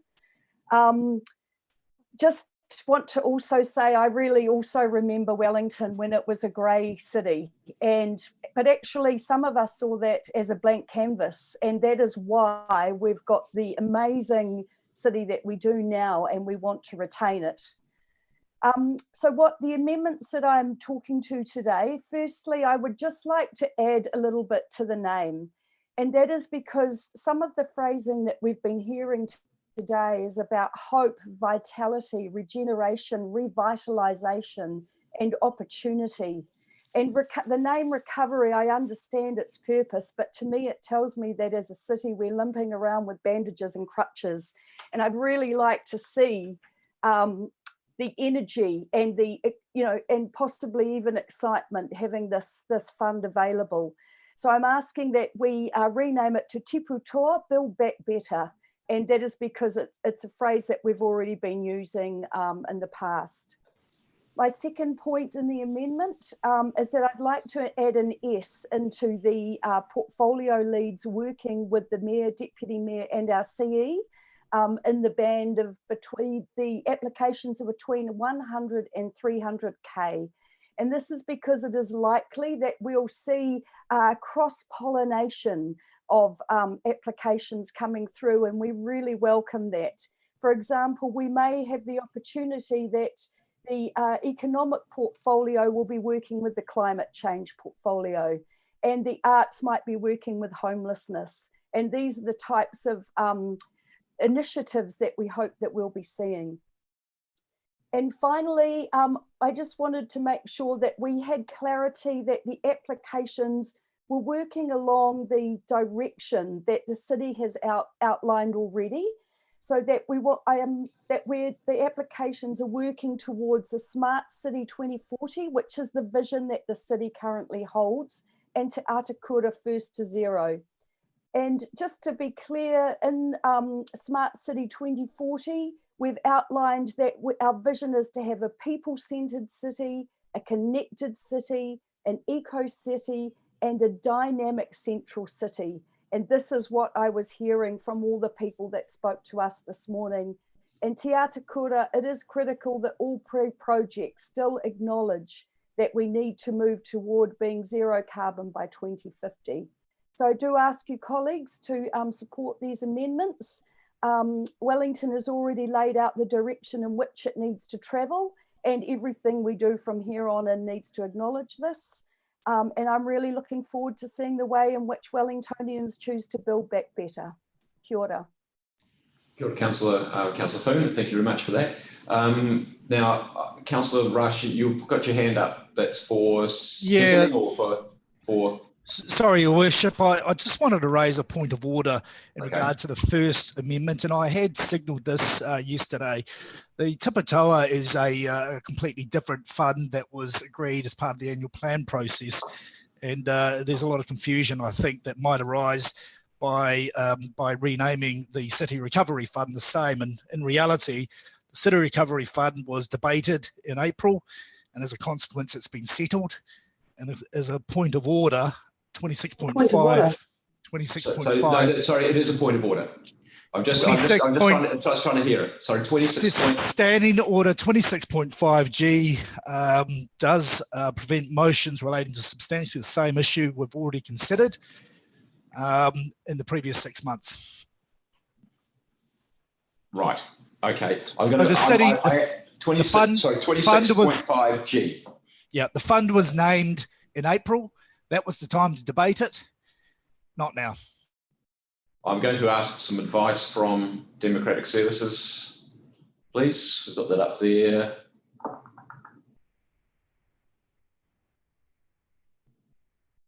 Okay, thank you for putting that up there. Dem Services, any advice, please, on this one? Barbara, I don't know if you want to get Sounds more like advice.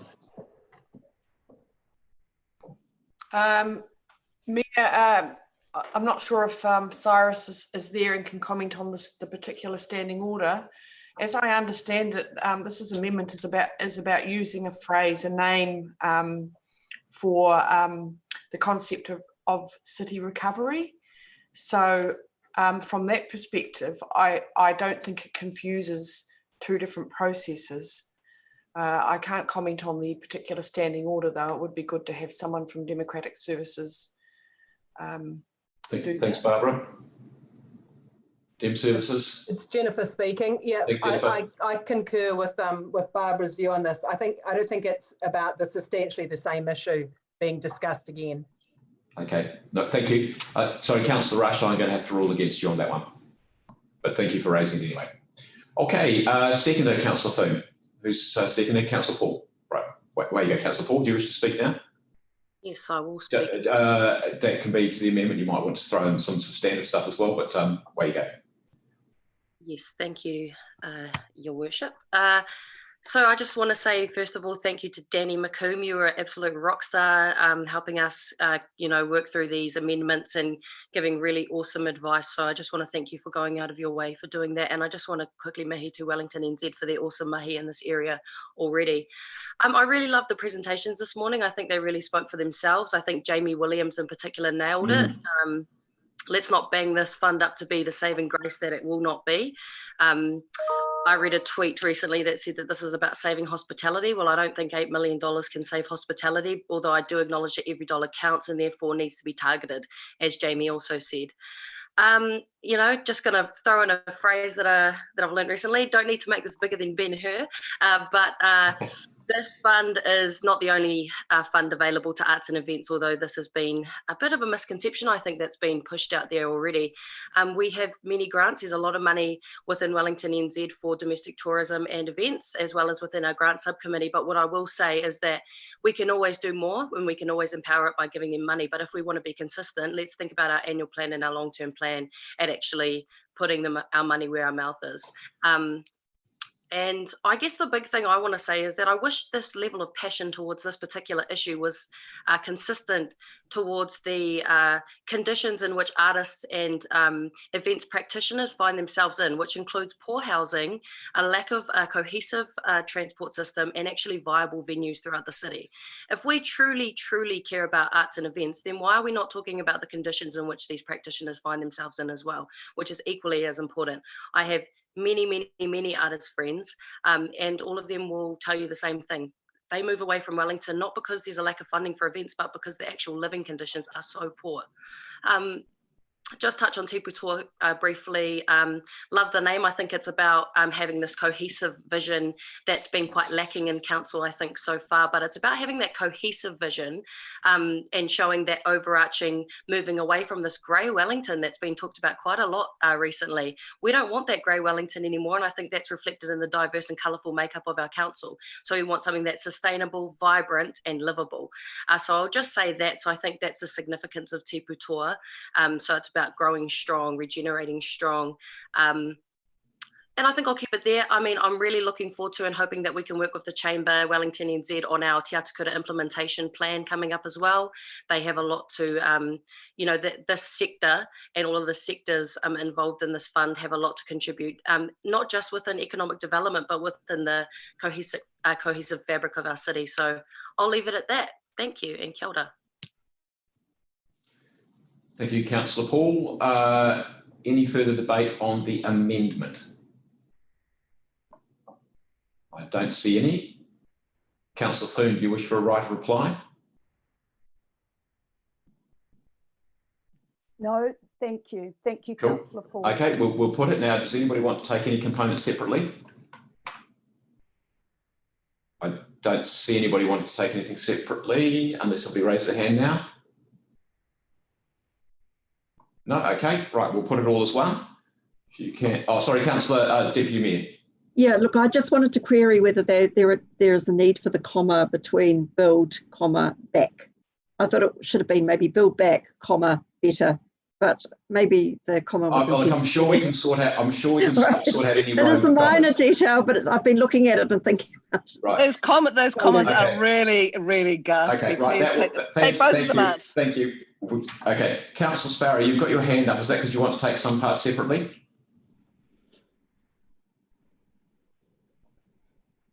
Sorry, you're on mute.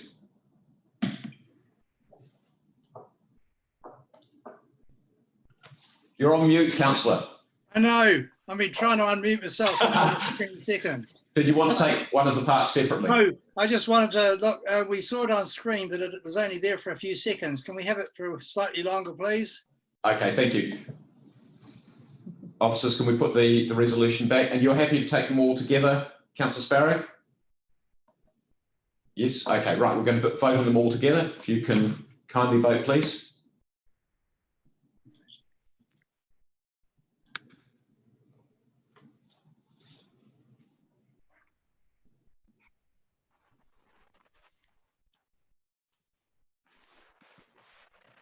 And that is unanimous. That is unanimous.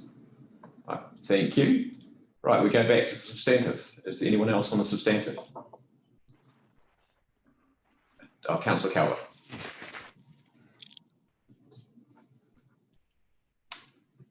Thank you. Look, I just want to sort of support this fund. As the Mayor said, it's not new money. It's existing economic funding. It's come from our City Growth Fund. It's come from our Capital of Culture Fund. And it's come from our Destination Wellington Fund, which money from that previously went into get Singapore Airlines into our city, which obviously we don't have international travel anymore. So it is appropriate that it gets repurposed, but again, focusing on Destination Wellington in different ways.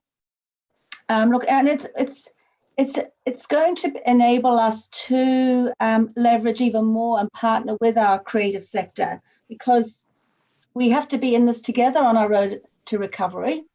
We're not going to do it alone as a city, and neither should we. But what we need to do is make sure that we are open for business. We're open for business for all the different business opportunities, and in particular to support our creative sectors.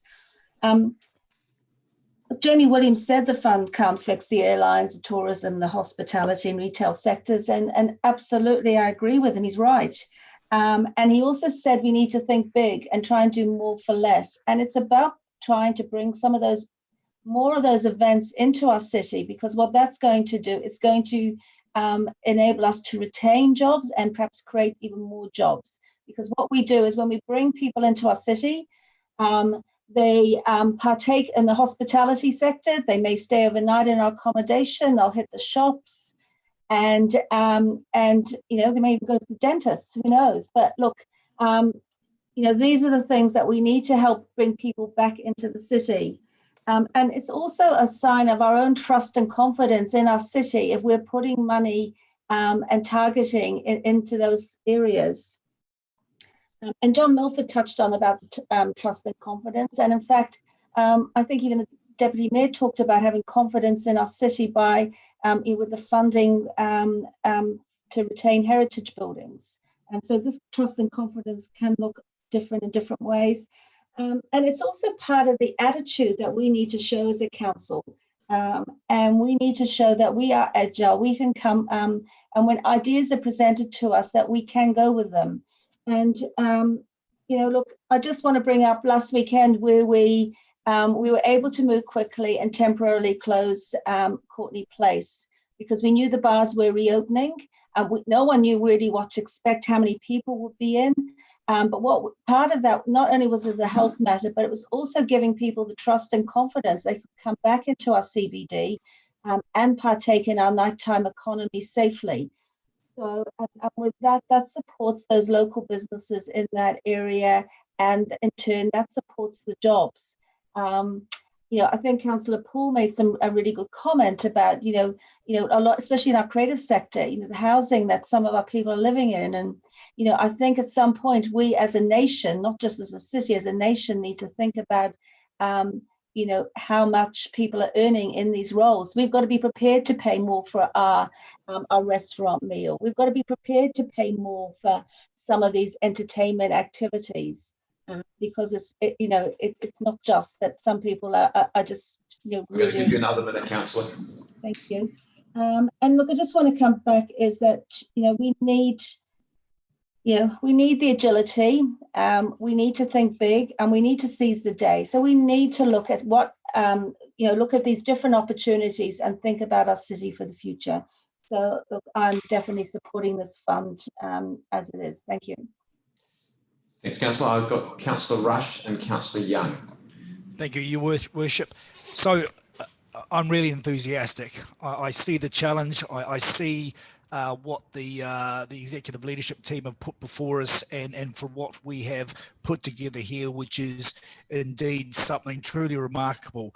So as the trustee for both the stadium and the Basin Reserve, my mission, and I want Wellingtonians to get behind me on this, we need to be the first city in New Zealand to host a large spectator sports event. That's what we want to do. We want to get 4,000 or 5,000 people into the stadium watching a good game of rugby, and then safely down Featherston Street into Courtney Place. So that will bring back the vibrancy, and that will save our little businesses.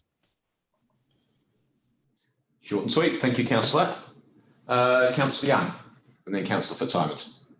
So yes, this is good, but I just want to remind you that the tourism, international tourism, will begin with Australia, who have historically been the biggest source of tourists to New Zealand, and so we need to make sure that we are agile enough to capitalise on that very lucrative market. And I also think, just following on from this morning's lead story in the Dominion Post, that we actually need to speak with government about getting our public servants back, because the centre of the city is absolutely dead. And if you go into places, they are empty. I don't want to see lots of our local businesses in the central city die. So whilst this fund is, you know, a great initiative, we actually have to, as a council, I've just sent an email to the executive leadership team and to all councillors saying, we need to talk to the State Services Commission and say, you've got to bring the public servants back into Wellington. Otherwise, we won't have a central city. So this fund is good, but I think we need to start applying some political pressure as well and work with our local MPs. We've got 3 very strong Wellington MPs. Let's get them on side, because they don't want our city to die, because they're their voters and ours. Thank you, Councillor Young. And some of them aren't our voters, but we want them here. It's Porirua and the Hafensteller. I was referring to the MPs, Your Worship. Ah, right. Okay, Councillor Fitzsimons.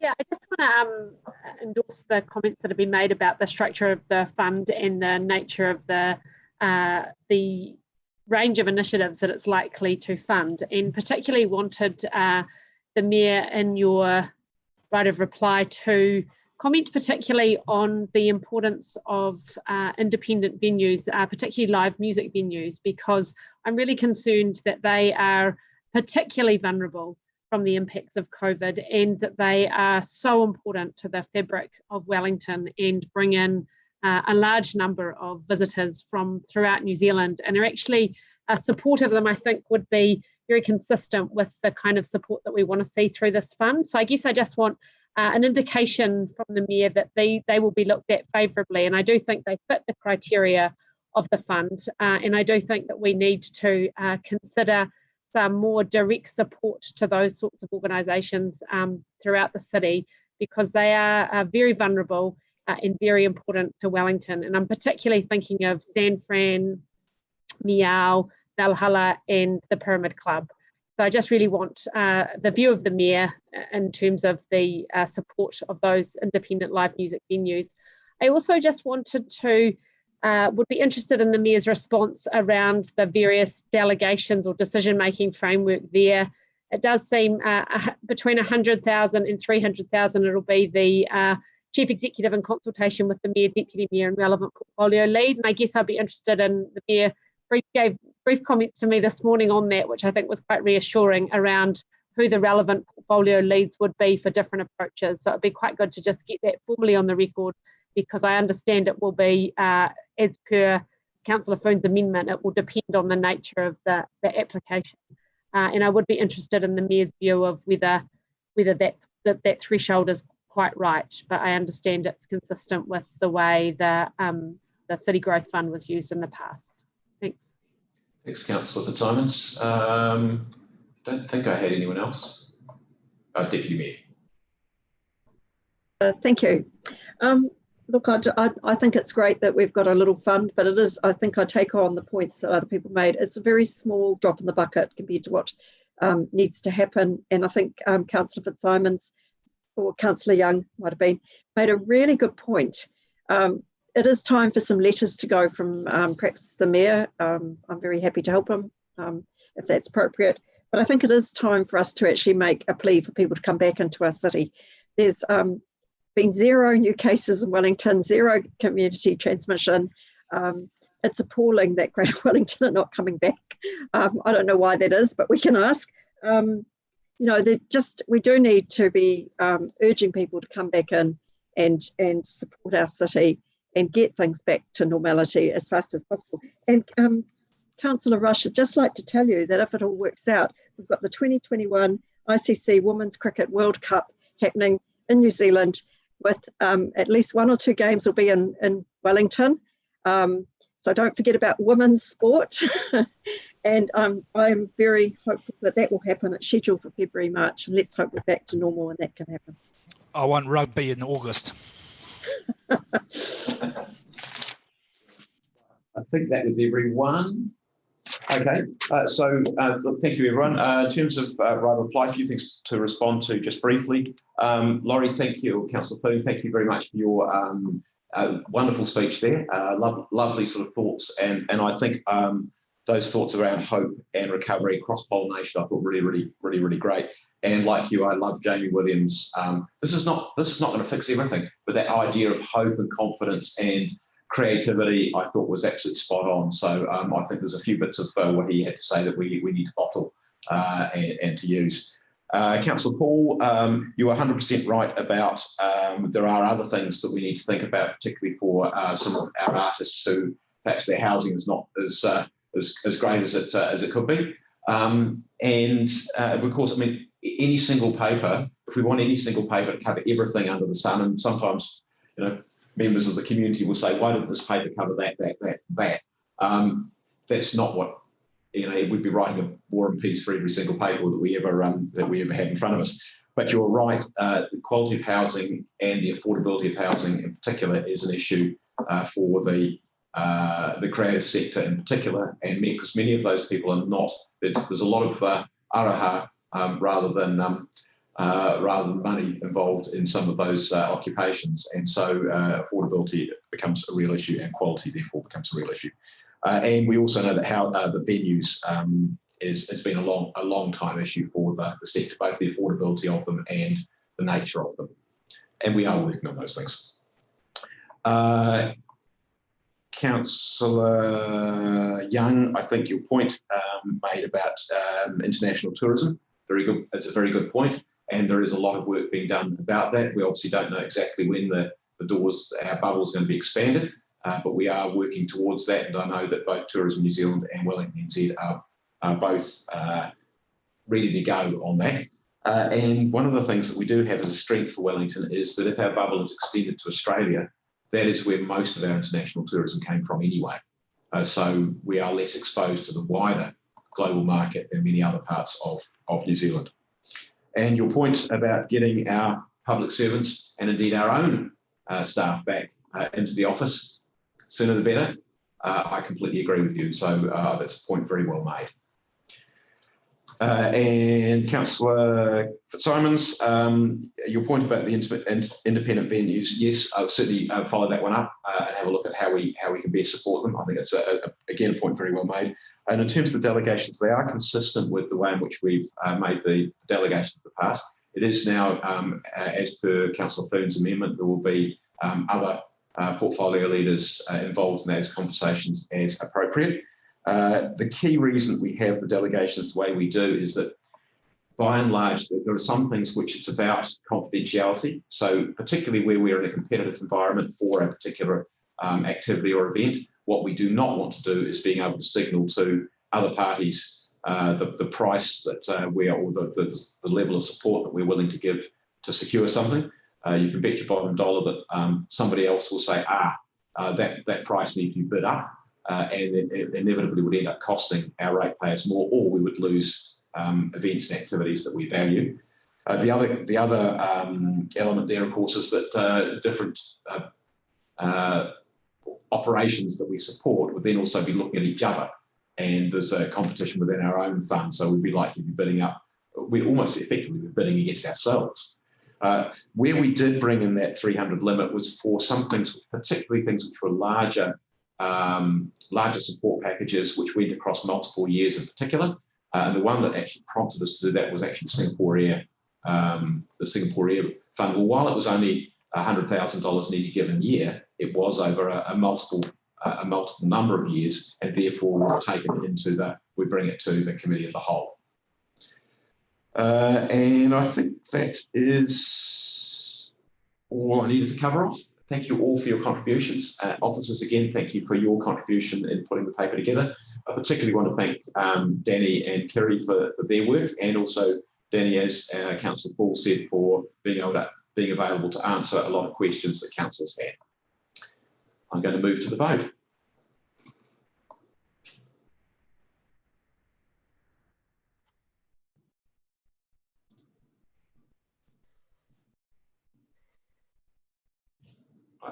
Deputy Mayor, you've raised your hand for some reason. Is there a reason for that?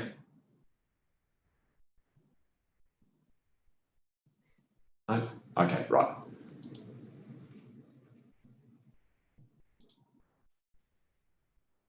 Just waiting on, I think, Councillor Foon, who's just rejoining the meeting. I think she was out of the meeting for a moment and then back in the meeting for a moment. I think she obviously had a technical issue there. Yes. Otherwise, all other councillors have voted. Is Councillor Foon in the meeting at the moment? She is in the meeting. She's just connecting her audio. Right. Okay. We'll just let her make sure she's back in, so we get everybody voting.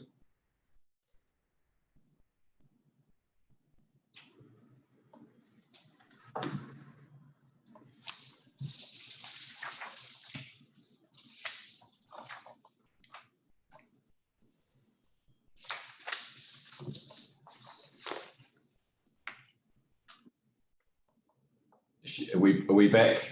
Councillor Foon back yet? Still disconnecting audio. Right. Maybe you could just ask her to raise her hand. I can see her screen. Okay, hang on. I just have to take this down. Councillor Foon, where are you? Can you raise your screen, Councillor Foon? Okay, excuse your hand, please, Councillor Foon, if you're voting for it. She's just left. She's obviously having a technical issue. It's Jennifer here speaking. So if she's still connected to her audio, she won't be able to hear what you're saying, just to make that point. Okay. We've all had the challenges of technology on multiple occasions during the last little while. I had my power switched off before by some electricians. It was all a bit dramatic. Fortunately, we've been set up well with technology, so I have 4G to carry it through. Oh, very good. Why don't you ring her? What I might do is, she's okay. We can admit her. She's there. We can admit it. Right, Councillor Foon, are you voting? Are you able to vote at this stage? She's still connecting to the audio.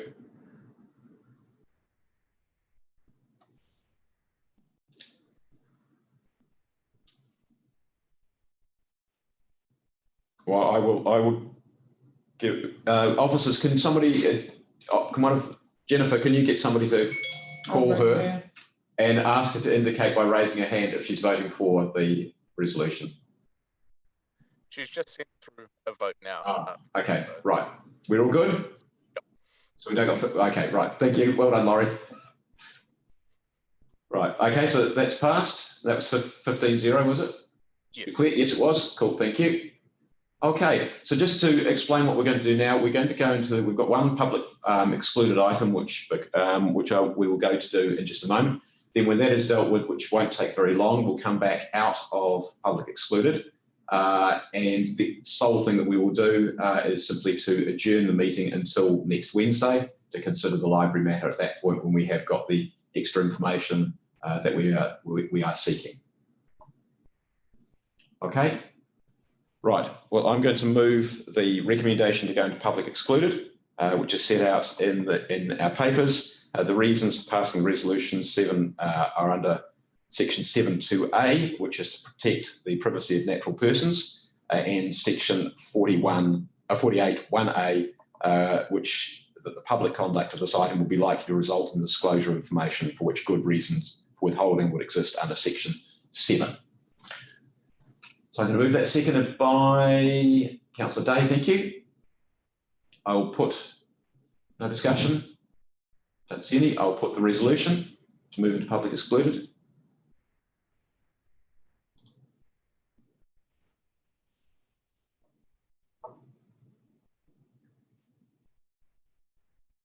Just waiting on Councillor Foon.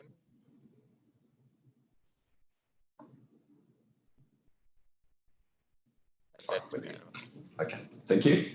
Right, we'll leave you off. Okay, yep, ready when you are. Yeah, all good. Now, and do you need to re-invite people back into the meeting in any way? You've got to... We should have everyone in the meeting that we need. So we are now live streaming and you can continue. Thank you. Okay, but welcome back, everyone. As signalled, we'll going back to the library paper.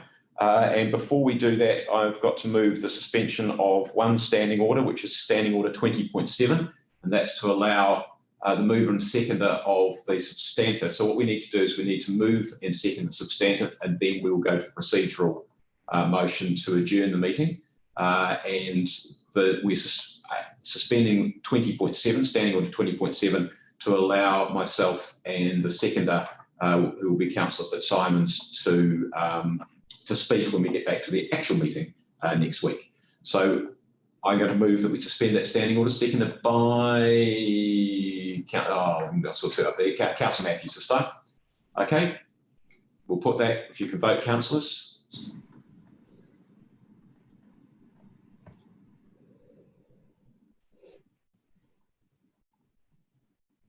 Waiting on Councillors Pennant and Kelvin. On to go. Done. Thank you. That's passed unanimously. But if I can say, actually, we're quicker with the voting this way than we are with any other way. So it's got some definite merit. Okay, so I'm going to move the paper. I'm not going to speak to it. That can come for next week. Councillor Fitzsimons, you wish to second? Yes. Thank you. Okay. I believe this procedural motion. Deputy Mayor Freddie. Yes, look, I would like to move that we adjourn this paper to be considered at a council meeting at 1:30 p.m. Next Wednesday, the 3rd of June. The meeting will be held via video. The reason for that being that we're starting to get some really interesting information. We are in the process of considering it, and we just need a more time to form a considered view. Thank you, Deputy Mayor, and that's seconded by Councillor Pannett. Cool. Does anybody wish to speak to that? I don't see anyone wishing to do that, so we'll put that.